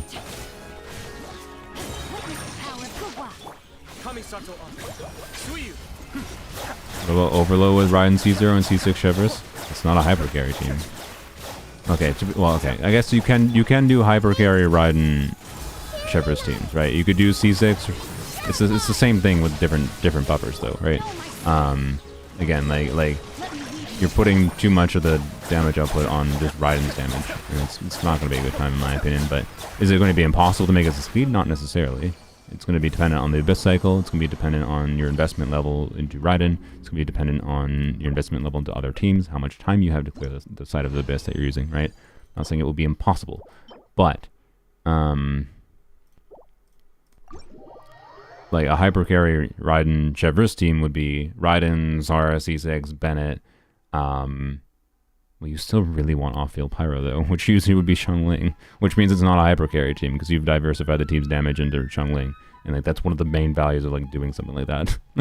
So I don't know, like Dia, I guess, right? Yeah, I guess. So like Sara C6, Bennett, Dia on Tenacity because you just refuse to use Xiangling or something, maybe. But also just like use Xiangling because you want the team to actually perform well. But that's not hyper carry. You're just using Raiden as the on-field carry, right? She's the on-fielder in that team, and it's fine. It's good. But I wouldn't call it hyper. I don't know what I'm doing there. We got finished. We'll see what we got. See what we get to. Alright, let's finish the timepiece, hopefully. Yeah, finish the timepiece, and then we can finally move on to the circlets and the, whatever. Nice, thank you. We do kind of need those. Hey, nice, we do kind of need those. Doubles. Alright, crit rate.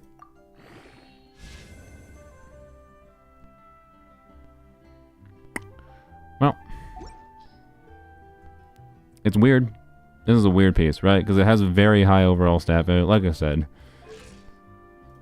this Frida is going to have a weird looking crit ratio. So, but it's still going to be surprisingly functional, I think. Alright. It should be at 52.6. I really like her to have at least 60% crit rate. It really would have been nice to get a crit roll there.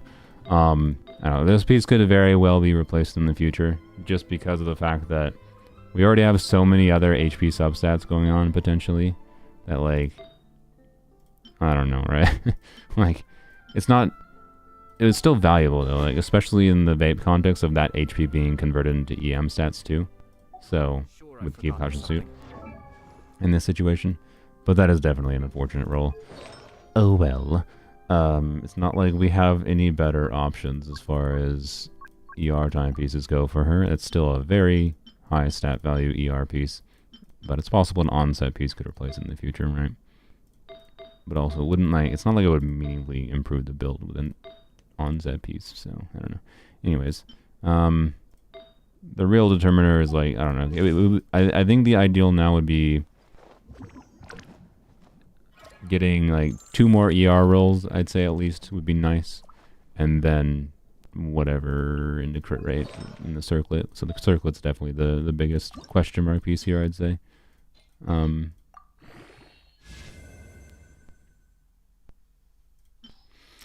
That's rude. That's really rude.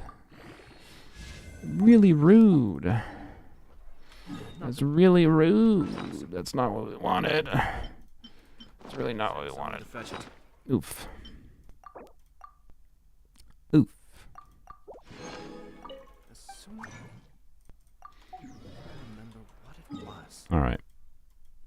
It's giving me. I'll be honest. The build right now is kind of still giving me vibes of like. Again, depends on how that goblet rolls, but still kind of giving me vibes of might have to switch to that HP goblet, which would be the end of the world, but not preferable.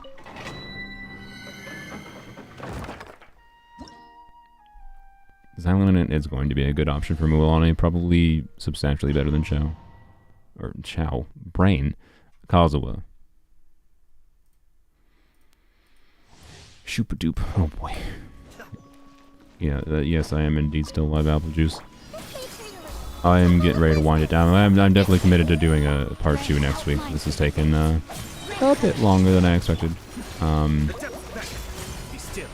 oh well. Fine. More content, good. That's my logic. We don't need to get everything done in one day.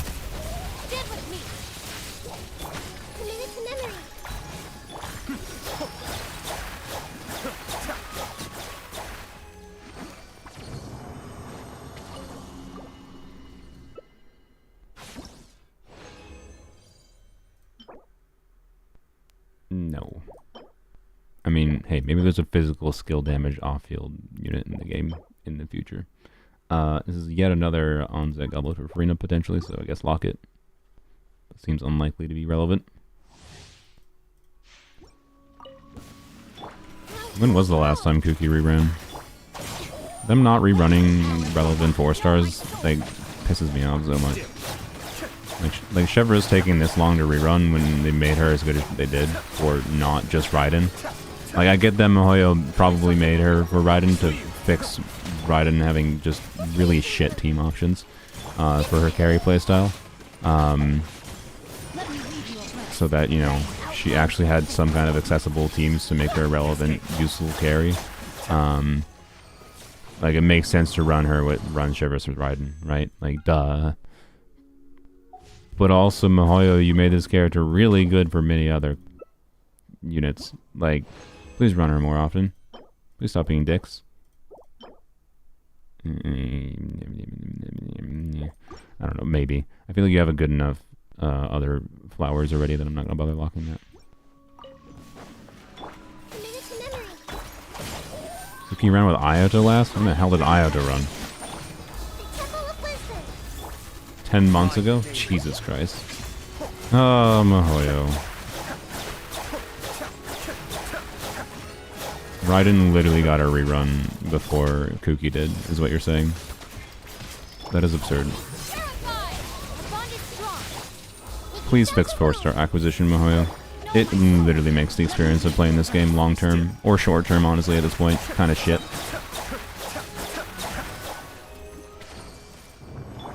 Like, they have to be losing so many players because of the fact that, I don't know.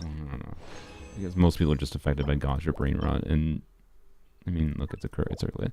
Most people are probably just affected by Gotcha Brain Rot and just get obsessed over the 5 stars and nothing else, and, you know, the formula works.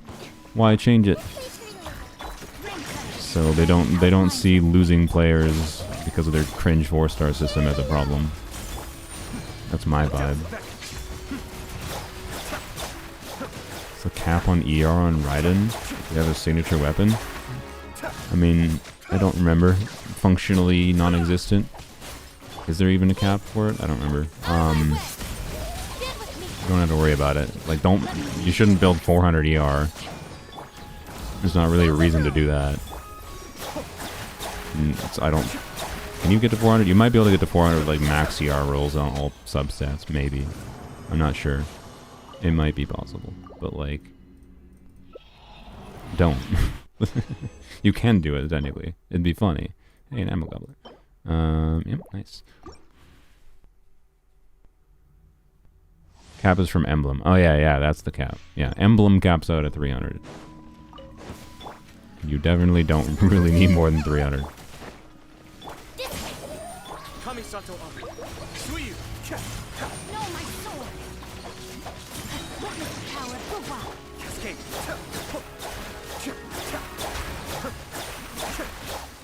Sideways. Alright.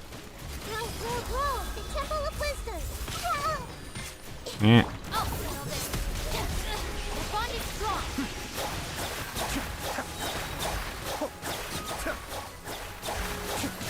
Hi, please. Please. Bye.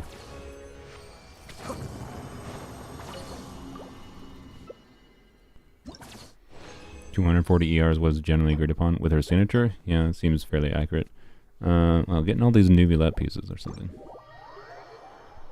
Wandering Evenstar or Sackfrags for Nahida? Probably Sackfrags. Well, okay. Wandering Evenstar technically provides more damage value, to be clear. But the situational utility of being able to use her skill again is nice, but also... oh boy, I don't know. I do like Prototype Amber on her. Alright. Let's see. Please don't... Just give me all the crit in ER, please.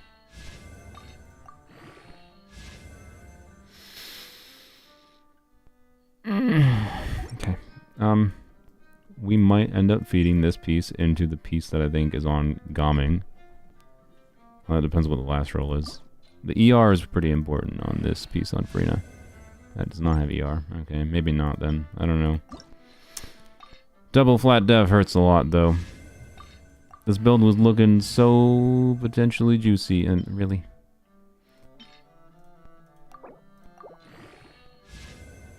Okay, low roll, but hey, that helps a lot. It does. It really does. It really does. Still a little bit low as far as crit rate is what I would say. But honestly, I don't know. It still has a lot of relevant stats in this build. It's a weird looking build. Yeah, we'll get it. We'll get this finished and see what happens.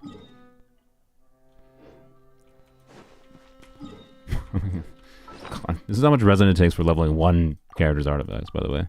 It's ridiculous. Ridiculous. Absolutely ridiculous. That replenishes in 44 seconds. We will wait for it. Like, if I can't finish a level, I better be able to finish leveling freaking Farina's artifacts by the time I use up all the stupid crystal flies. Yeah, no, I still think this build is really good. It's just weird. it's just weird. The overall distribution is like slightly not preferable, right? But it's still very, very good. Like, it would literally be perfect almost if, you know, this went into crit rate, if one of these rolls went into crit rate, and then, like, you know, these two flat def rolls went into ER or crit rate, right? Like, it's actually not that far. It's just unfortunate because, like, getting that extra ER or extra crit would have been really nice. So, like, that flat def hurts. Right now, I would say the build is at a point where, like, it's not going to have enough ER in a number of solo hydro situations. Like I've run, like, 212 ER on I think my Key of Cautious Suit build on Farina on my main account, and it's sometimes been like, eh. Like, usually it's fine, but like, eh. So, anyways, we have two more 5 runs. That should be enough to get her fully leveled, but like, ugh, that's just so many runs of artifacts just to finish one character. Like, I want to emphasize, it probably would have been smart to stop with Farina at like level 16 artifacts and then like do Jean or whatever. But also sometimes you just want to be done with one thing that you're focusing on, like, to save your sanity. I want to cross Farina off the list, right? Farina's a fully functional character with just ER IMO. Yep, I agree. And the nice thing about this build is, like, again, if this Farina needs more energy recharge, really, even if we don't get more ER rolls, the solution obviously is either switch to Fav or switch, more notably, probably switch to this weapon, right? Like, if you switch to this weapon, this Farina will have, you know, functionally like 230 ER at a baseline, plus the extra ER from the passive that is short uptime. And then it gives more crit rate too, of course, which is good. So, like, this build is at a point where, like, all it is worst case scenario is switching a weapon, right? Which is kind of, in my opinion, the perfect place to be for a Frina build. Only having to switch a weapon in different situations.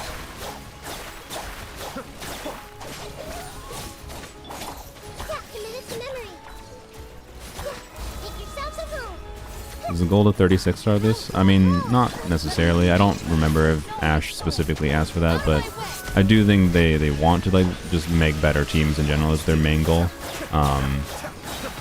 And they're pointing they pointed out that they were struggling trying to like do anything past floor 11 in Abyss, right? So the goal is to be able to clear floor 12 with relative ease, and just to give them different compelling team options, you know. More official potential pieces. I mean, look, if you end up getting Albedo or Chiori in the future, yeah, if you're planning on pulling Albedo or Chiori, Ash, feel free to go back and unlock that. I'm not going to strongbox anymore, I think, for this video. We might strongbox more in part 2 next week, but, yeah.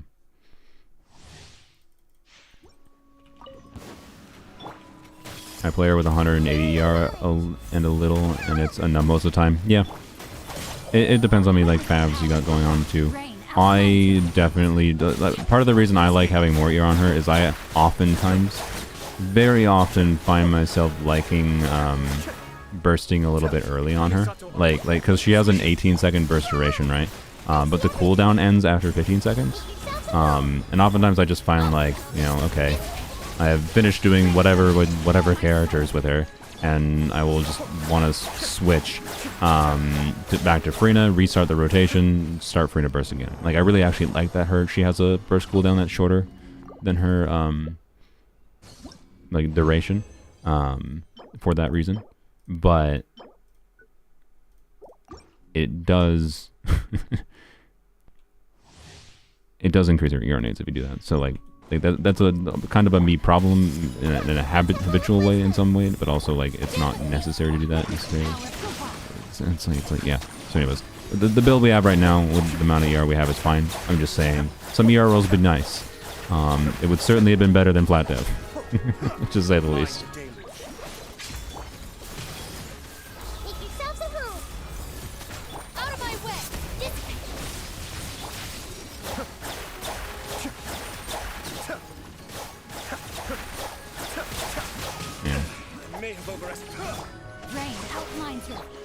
Yeah.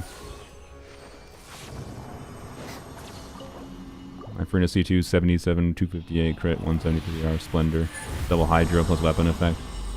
Yes, I mean, yeah. What are you talking about, Jeebery? I don't get what your point is. Yes. Maybe official goblet. We already have a onset official goblet. I mean, I don't know. We'll log them. More onset official goblets, I guess.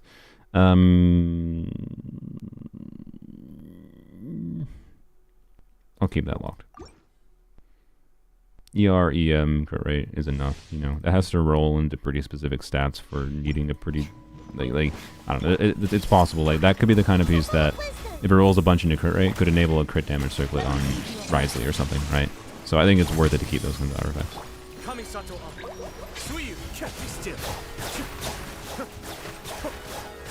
I didn't cookie.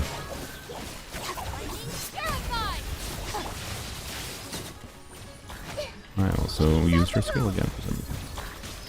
There we go.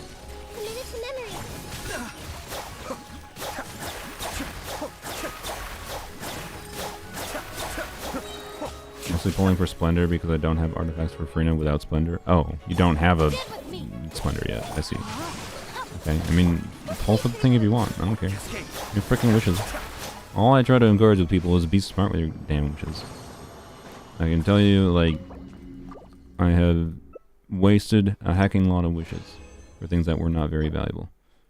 And, you know, if you want to play this game healthily, want to not spend oodles of money on it, you know, be smart with your summons. I do not think Farina's weapon is worthwhile, generally speaking.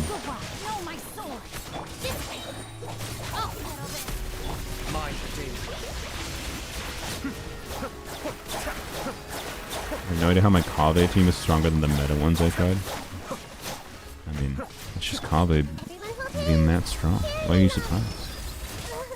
The reason they don't rerun it is because they don't want people realizing how strong he is. Be still.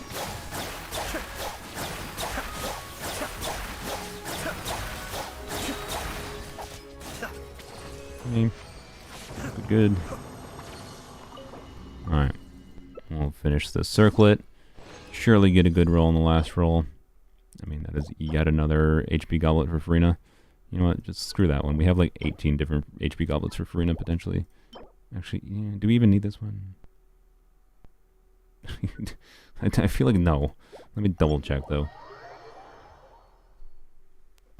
You have luck with Weapon Bender. Don't pull because you think you have luck on. Luck is a human perception of like you feel like something good happened to you, but like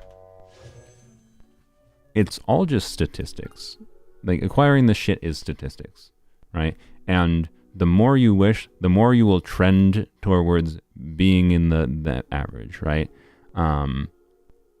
It's why like if you're wishing for a C6 character, you can pretty confidently like actually plan around how many wishes it's going to take to get a C6 because law of large numbers starts to take effect when you start doing 500 to 1,000 wishes.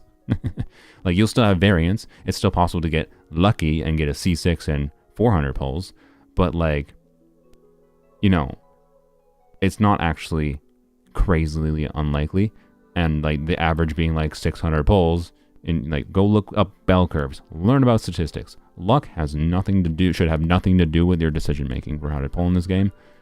But you know what? I don't care. If it makes you happy, do whatever the hell you want. Don't go and complain to me though when you have bad luck. Or when you can't wish for something because you wasted wishes on Weapon Bender when it didn't actually make sense. Just acknowledge that you may be the source of your own problems.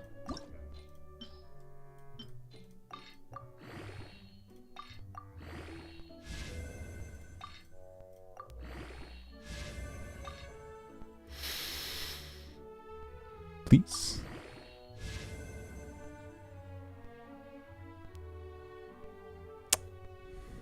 You know, one good roll is not really what I wanted. Oh well. That's sad. That circlet is replaceable in the future. I didn't... oh my god, I don't even have enough to... Ugh. Buy... Oh, sad. No. But it would have been funny if that roll crit rate, and then we just feed it in and get a better piece. That would have been great, but... Nope. Alright, one more piece. God, why does it take this much ed resin? It's fine. The make me so sad. Why triple flat dev rolls? Oh, it's such a good circlet and it rolled a flat dev. Like you could have at least rolled EM. Like if that said 80 EM, it'd be like, well, that's not ideal. But hey, at least the EM when you're doing vaporizes on Farina pretty dang significant. But then it's just like, nope. Just dead roll. So, you know, I can safely say, you know, if you get another, I'm just going to unlock it. Like, if we get another crit damage circlet that has crit rate ER specifically, like, it kind of needs to be crit rate ER, which is not a very common substat combination. So, like, don't throw this artifact away into Gaming's piece, please, right? That could be a meaningfully, that could go poorly. It might go well, but it could go poorly, right? If this rolled 4 times into crit rate, though, it would be worth the trade. But that's not a given. Don't assume that. At a baseline, having the 2 crit rate rolls in ER is not terrible. It's a circlet. You get a lot of stat from the main stats and whatever. It's just unfortunate because it had so much more potential. Especially for that last roll. I hate when last rolls go poorly. Whatever. I'm starting to lose my sanity. Alright, we're going to end this officially after we finish Farina. I do want to work on Jean, but like... I need to end at some point. I've been going for 6.5 hours. Jesus Christ. Oh boy. So basically I think this is going to take 2 more artifact runs. Which is insane that it takes that many artifact runs, but... We've used half of the... Over half? How many have we used? Yeah, we've used over half of the freaking fragiles. Leveling one character. Not leveling one character. We leveled Chivalrous. We did a whole bunch of different things. We did use it for other things. And we still have, I think, some more to spare, I think. Which is good. But, yeah.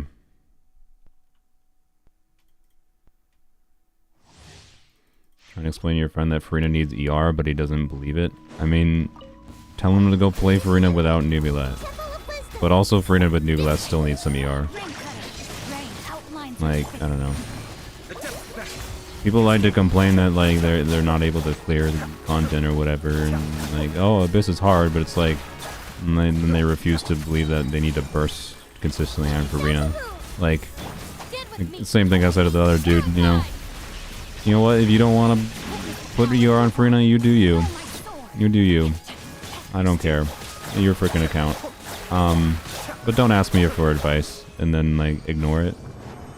Don't just go away. Like if you just want to play your own way, then play your own way. Don't go and scream at others that they should do things like you do. And just ignore what other people are doing and what people show you how it's like better. So like yeah. There's basically never a situation where Farina needs 0 ER.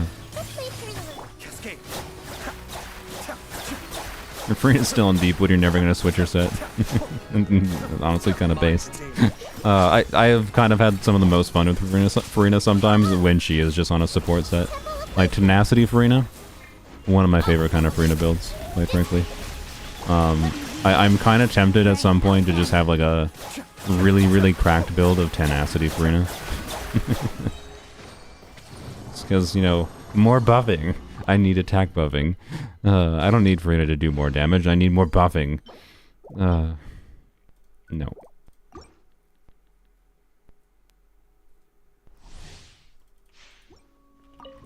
Yes, even C6 Farina needs our ER.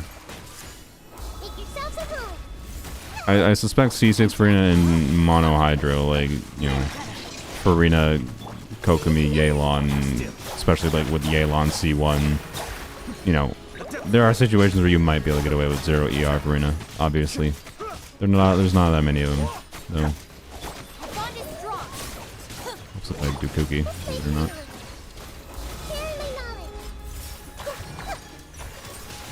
Kazuha needs 0 ER in his Nubilet team? I mean, yeah. I wasn't talking about Kazuha. But yes, there's plenty of instances where Kazuha does not need that much ER. It's still... Oh my god. Brain. It's still, like, kind of nice to have ER, considering, you still want to burst sometimes in some Kazuha builds, and most of the time you don't want to constantly change Kazuha's build. It's kind of why Zyphos is so nice on him.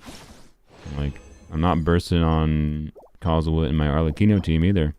But it's still nice to have Zyphos and have a bunch of ER on him for the fact that I can just use him on that build in other teams. So like, and it's not like you lose that much buffing value by building some ER on him, right? Like there's some people that are like way too obsessed about like hitting 1000 EM on Kazuha. Why? And meanwhile they'll have like 2 energy recharge rolls. Like, good for you. I'm glad you have a Kazuha that gets 0.2% more buffing, right? Too bad you're not doing anything with actually the most interesting part of Kazuha's kit. Like, especially with Xalanen's release, you know what? I'm just gonna trash people that don't build ER on Kazuha, quite frankly. Like, yes, Kazuha doesn't need ER in some teams if you don't burst it on. But, with Xalanen's release, what is going to make Kazuha... Wow. With Xylan's release, what is going to make Kazuha... I would like that for my main account, please. What is going to make Kazuha relevant over the likes of Xylanen is his burst. Like, other than that, it's just his grouping. But, like, it's really his burst what is going to keep Kazuha relevant. So, like, you know... I'm just going to call anyone using a, like, non-energy build on Kazuha, quite frankly... I'm glad you enjoy your worst Xylanen. But a no ER Kazuha is a worse Xylanen in many teams. With some freaking good artifact luck. Not necessarily the most amazing rolls. Some decent rolls. But like, honestly, all things considered, relatively average as far as how this upgrade rolls went. We had some good luck, some bad luck. But the actual baseline pieces we've gotten, wham. Wham.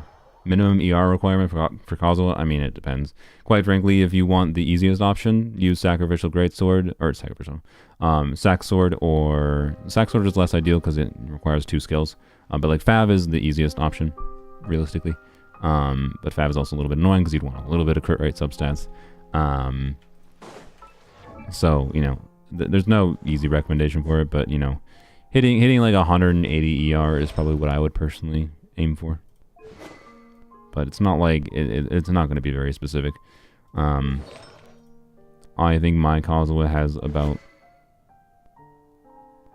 I actually don't remember. I think he has about 200 on my main account. And that definitely is more than enough in most teams, I would say. So, you know, but it depends. You prefer Sac Sword normally because quick swap? Yeah, I mean, Sac Sword can be a lot more fun and can be situationally very useful because of, you know, additional grouping utility depending on the situation. If enemies, particularly if enemies are like spawned spread out on like opposite sides of the arena or something like that.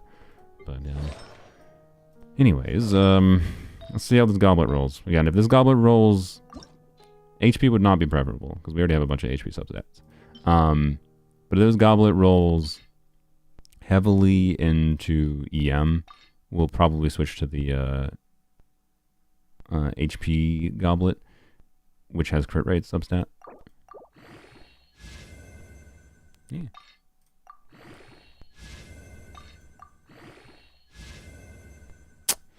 Okay. We get an ER roll? God dang it, why do I keep running? Oh, I freaking could. Why is it so expensive to level artifacts? Why? I'm impatient and I want to see level 16.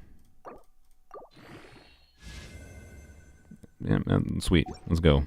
Alright, sick. That's very good. Alright, so this Farina is at, yeah, nice. Alright, a little bit, again, it would be nice to have a little bit more crit rate rolls, but, you know, I think the overall stat spread, this is a more than comfortable and strong Farina. We will go, test her to end the stream as soon as we finish this last level here. We're gonna do that. I refuse to not finish this Farina. Definitely a very good on-site goblet for dang sure. Let's be a 40k HP Farina. I mean, after Key of Kaja's suit is leveled up, oh yes. I think she's at 35k HP with a level 60 Key of Kaja suit, and she's only level 80. Right? She still has an ascension to go. So like, yeah, this Farina should be at 40k HP, to say the least. And we are out of crystal flies. You know, Ash, if you want more homework, please grab some crystal flies for me next week. I would appreciate it. It would be nice. Here we go. Out of crystal flies, which is going to line up well with finishing Farina. And then, Jean would be the next priority, quite frankly. Ash, I wouldn't necessarily worry about prioritizing that, per se, yourself. I can work on that next week. So next week would be, like, finishing up farming for Jean, leveling artifacts, official artifacts, and then see what we can do, see how different teams feel in Abyss, basically.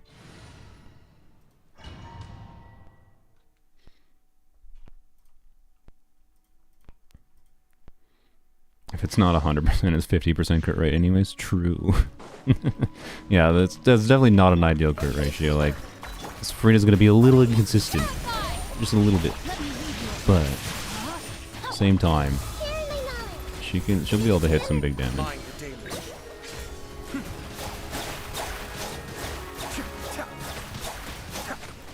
Well, I can tell you that crit ratio is definitely going to affect like her Akasha ranking. The crit rate in particular. It lowers your average damage a lot. But it'll still probably perform, you know. I think I'm losing my sanity in this domain, by the way. Far too many zoops for my brain to handle. By the way, I can't believe I maintained like 400 viewers. How many of you have been like along for this the whole damn time? I respect it. I don't know if I would have been able to watch this whole dang stream. We're gonna hit 7 hours probably. Okay, Trina. Out of my way. Get with me. Let me lead you a bit. No, my sword. This Temple of Wisdom. Be still. been here since you got off work. Yep, I believe it. I think you usually get off work when I normally start my streams, right, Sylvian? So half the time. I think Sapphire had to leave, which, you know, I'm glad. I'm glad she didn't stick around the whole thing. I would have questioned Sapphire's sanity. Sapphire's another mod of mine, in case he was not aware. Alright. Bye, please.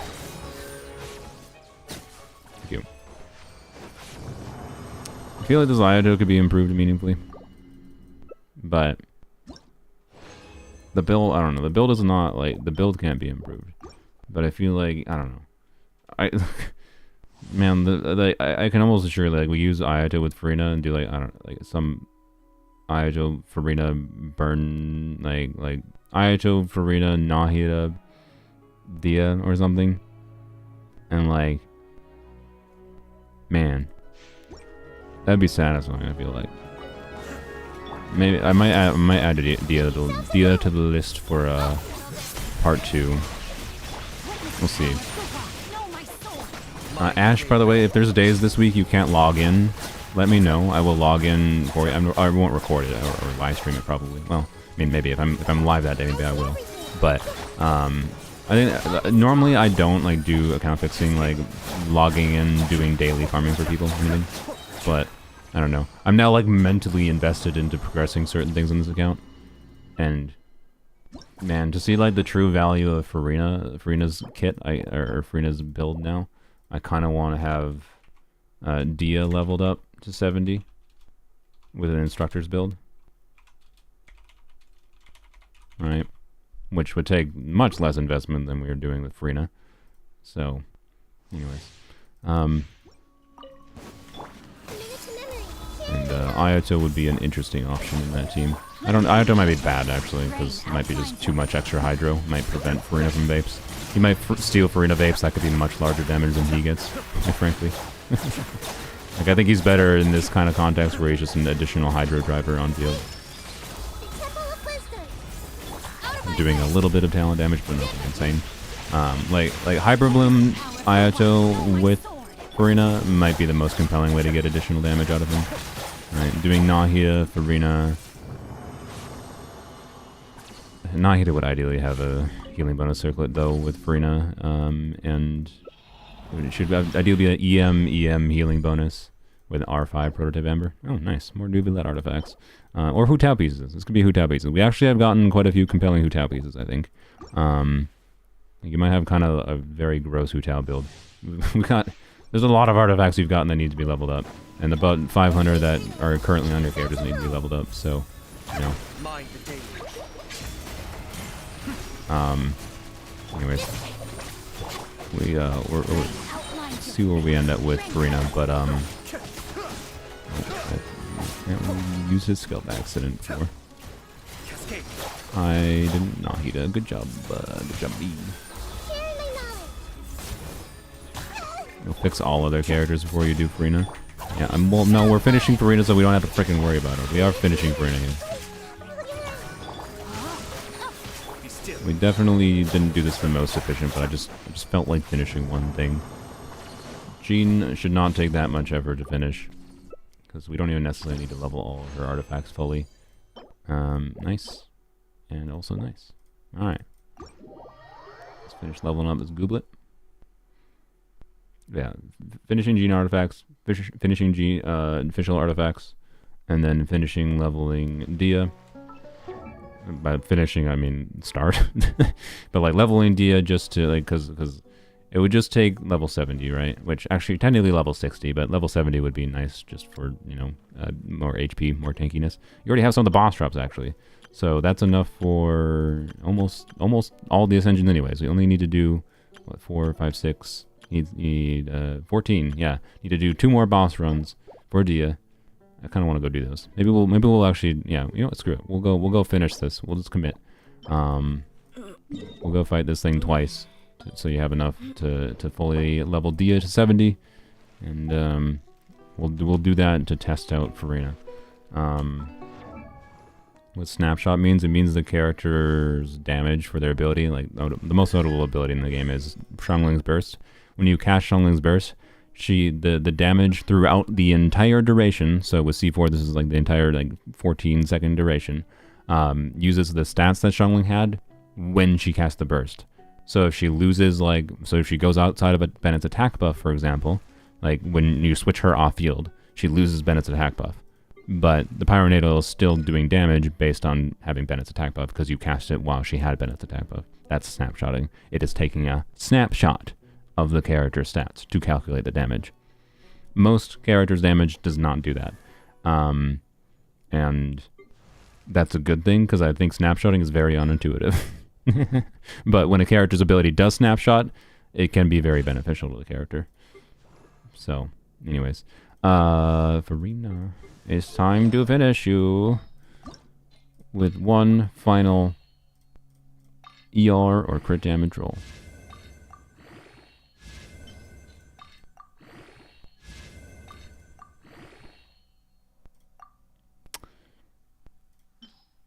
Why? It's just whatever.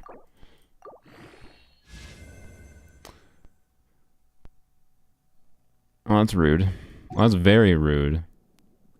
Look, it's fine, but it was definitely the worst stat of the 4. Bruh. That is like 3 or 4. No, that was 4 of Farina's artifacts had a bad roll in the last roll. We had flat HP here, def here, and EM here. Like, EM was the least bad of them, but like, it was still the worst roll in that artifact, right? Which is annoying. I don't know. The HP goblet situation might be better. I don't know. It's hard to tell. It's hard to tell. If this rolls heavily into crit rate, it might make for a meaningfully better crit ratio, right? Sacrifice some crit damage, but I don't know. Like, it's not horrible. I would have definitely preferred having like at least 60% crit rate.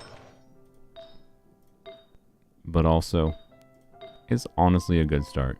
The main improvements would obviously be getting some crit rate rolls in the ER timepiece, which is an off piece, which is a good thing. But there is no other pieces right now. Well, okay, actually, if we continue to level up this piece for Xingqiu, maybe we just swap this back to Xingqiu because we barely care. If this rolls heavily into crit rate, all the rest of the rolls, right? This could actually maybe be a better piece for Farina than this piece, right? Certainly not the end of the world to lose one crit rate roll, right?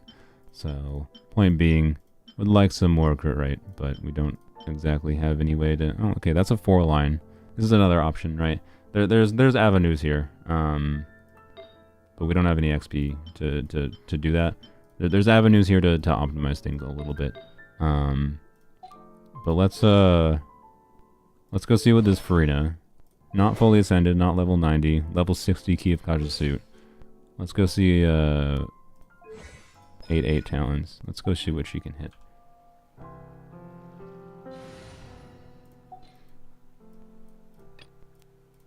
We'll do... Oops. Farina. I have high hopes for this journey. Nahida. Time to broaden the horizons again. You know, my preferred last teammate is actually definitely Baiju here. I mean, Farina doesn't have to be on field, so who do we put on field? I got you, boss.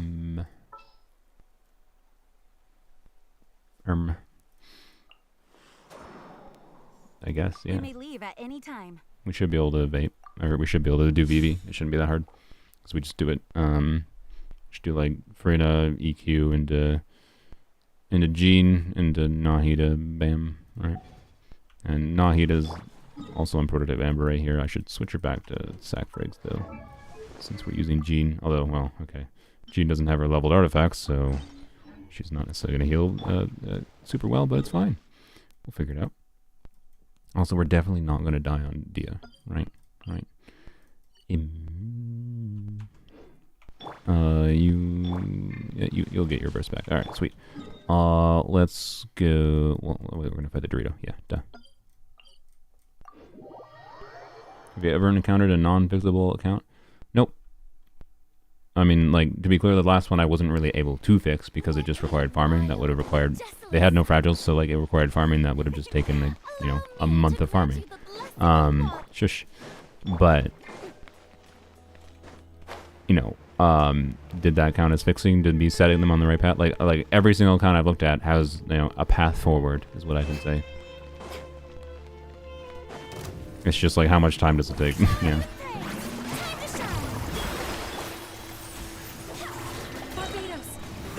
Yes, I know, like, that's not optimal, I don't care. Do that, do that. Oh, there we go. Nice, 65k. There we go. That's what we're talking about. Hey, she got her well, okay. She got her burst back when she was on field. Also, we don't have a lecture on this team for the Dorito. I forgot about that. Oh, well.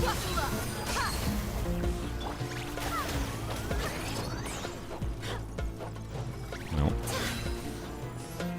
I don't need to pick up that leaf, but... I didn't think about that aspect.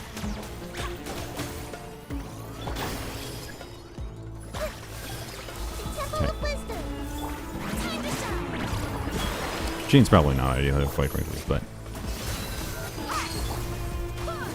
also Dia can be on, you know, EM build for Virgin, ideally in this team, right? Alright, 68k. Dia burst. That doesn't actually make sense to do, but you stop attacking that. I actually wanted to attack the not those, but okay, that's fine.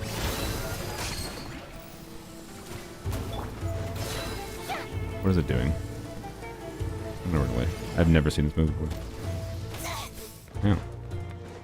I see.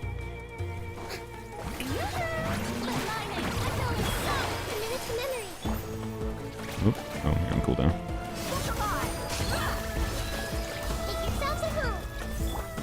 Yeah. Obviously, G needs leveled artifacts and everything. Oh my god, can you stop? It's mostly just for funsies, see big damage on Farina. I don't even think we had VV Vape going for any of her big hits, by the way. But use one. There we go. Wow. Alright, and then we do one more run, and that will be enough drops for Dia to be leveled to level 60/70. She does need Instructor's Artifacts, which is a different problem, to be honest. Especially when the game wants to keep on not dropping any Instructor's pieces for the bosses. Why we fought like 5 bosses, at least, I think. No, we did like, this is like boss run 6 or something with the Farina bosses we did before. We've gotten 0 Instructor's pieces from them. That is upsetting. Let's, yeah, no, Dia is not on a proper build here at all. She is on no artifacts, essentially. Let's, what happens if we do...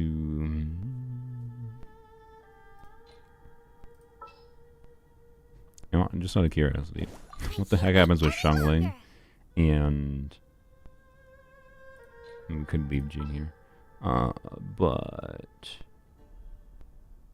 for the lulz, let's do... Well, I was going to say Raiden, but we're going to do Cookie because Cookie has an EM build.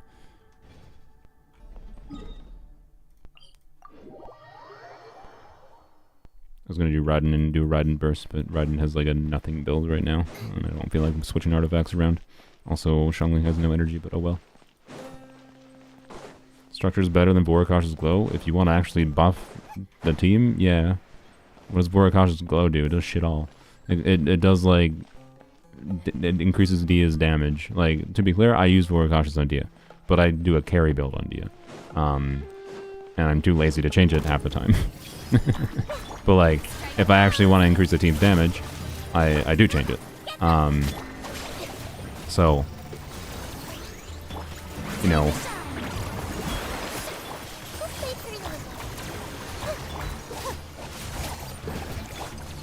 Temple of Wisdom. Bond is strong. recommended stats for instructors on Dia. I either some HP stats. Or, oh goddamn. Out of my way. Why do you? There we go. Okay. But he already had Dendro on him. So, anyways,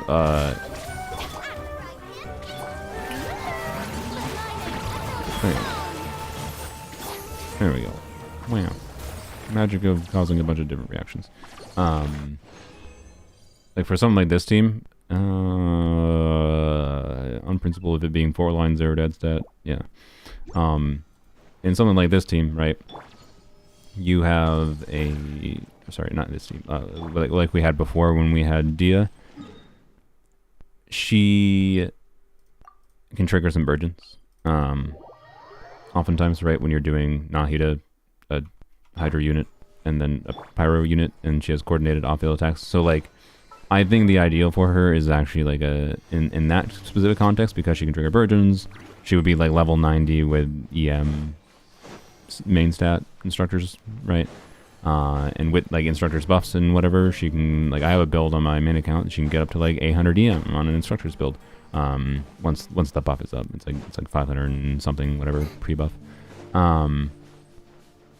But for a lower investment build, like where the focus is just like increasing the team's EM for whatever reaction damage going on, just, you know, use HP main stats so she has more ability to survive tank damage, right? Because she has her passive where she tanks damage and then she'll heal herself.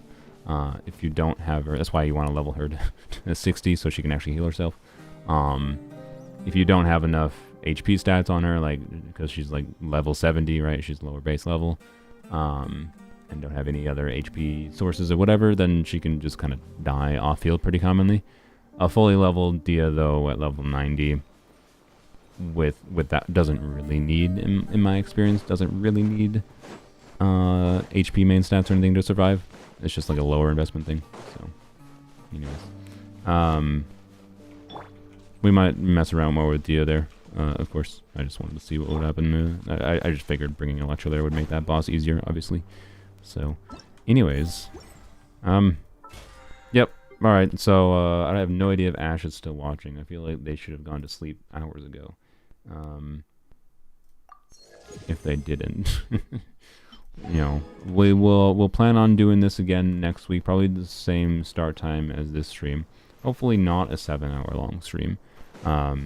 Still want to finish leveling Jean's artifacts, finish leveling Fischl's artifacts, leveling Dia. I might log in the middle of or over the next week for Ash if they're not able to level, to do some farming, more leyline farming, Farina, whatever. Yep. I don't know. This account is on the right track. Right. It has all the main components we need to succeed. So there's some things also like that I'm probably not going to do. Like leveling this would be a very good option for Farina, but like if we need more ER on Farina, fair. So you know, I don't need to do this, but I would recommend Ash does it. So, anyways, I'm not gonna work on this account much off stream, but like, if Ash is not going to log in and use their resin to farm for something, I will use their resin, I think, to log in and farm for something. But, and then these can hopefully be saved until next week, to finish up the farming. Like, this should be enough resin to finish, Jean's artifacts, right? To get her to have a functional build. In the worst case scenario, we can use her on Fab. It would be preferable to keep her on this weapon, in my opinion. But, you know, level up these, few artifacts. They don't necessarily all need to be leveled to 20 or anything, but as much as possible, and then leveling Fischl. And then I think this team's different options go up. Different compelling team options go up quite significantly. So we'll see. We'll see how it goes. I think it'll be interesting to see. I don't think it's unlikely to be able to 36 star once those few things are done. But yeah, it'll be interesting. Anyways, thanks for watching. If you'd like to learn the Which was, proper etiquette, I'd be happy to fun, teach you. exhausting a little bit. I actually intend to still record another video today. Maybe I won't though. Maybe I'm just gonna chill for the rest of the day, and there might only be one video this weekend because this was maybe the video instead. Kind of. It's 7 hours long. This is the process though. This is why if people are like, why do you not make more account fixing videos? They take a little while. But anyways, not that all of them do this much farming, but they all take a while to figure out, and this is ignoring all the time involved in, you know, having to coordinate with people and whatever. So I can't say I'm going to do a lot of these live because it's hard to do these live, but yeah. Bye-bye.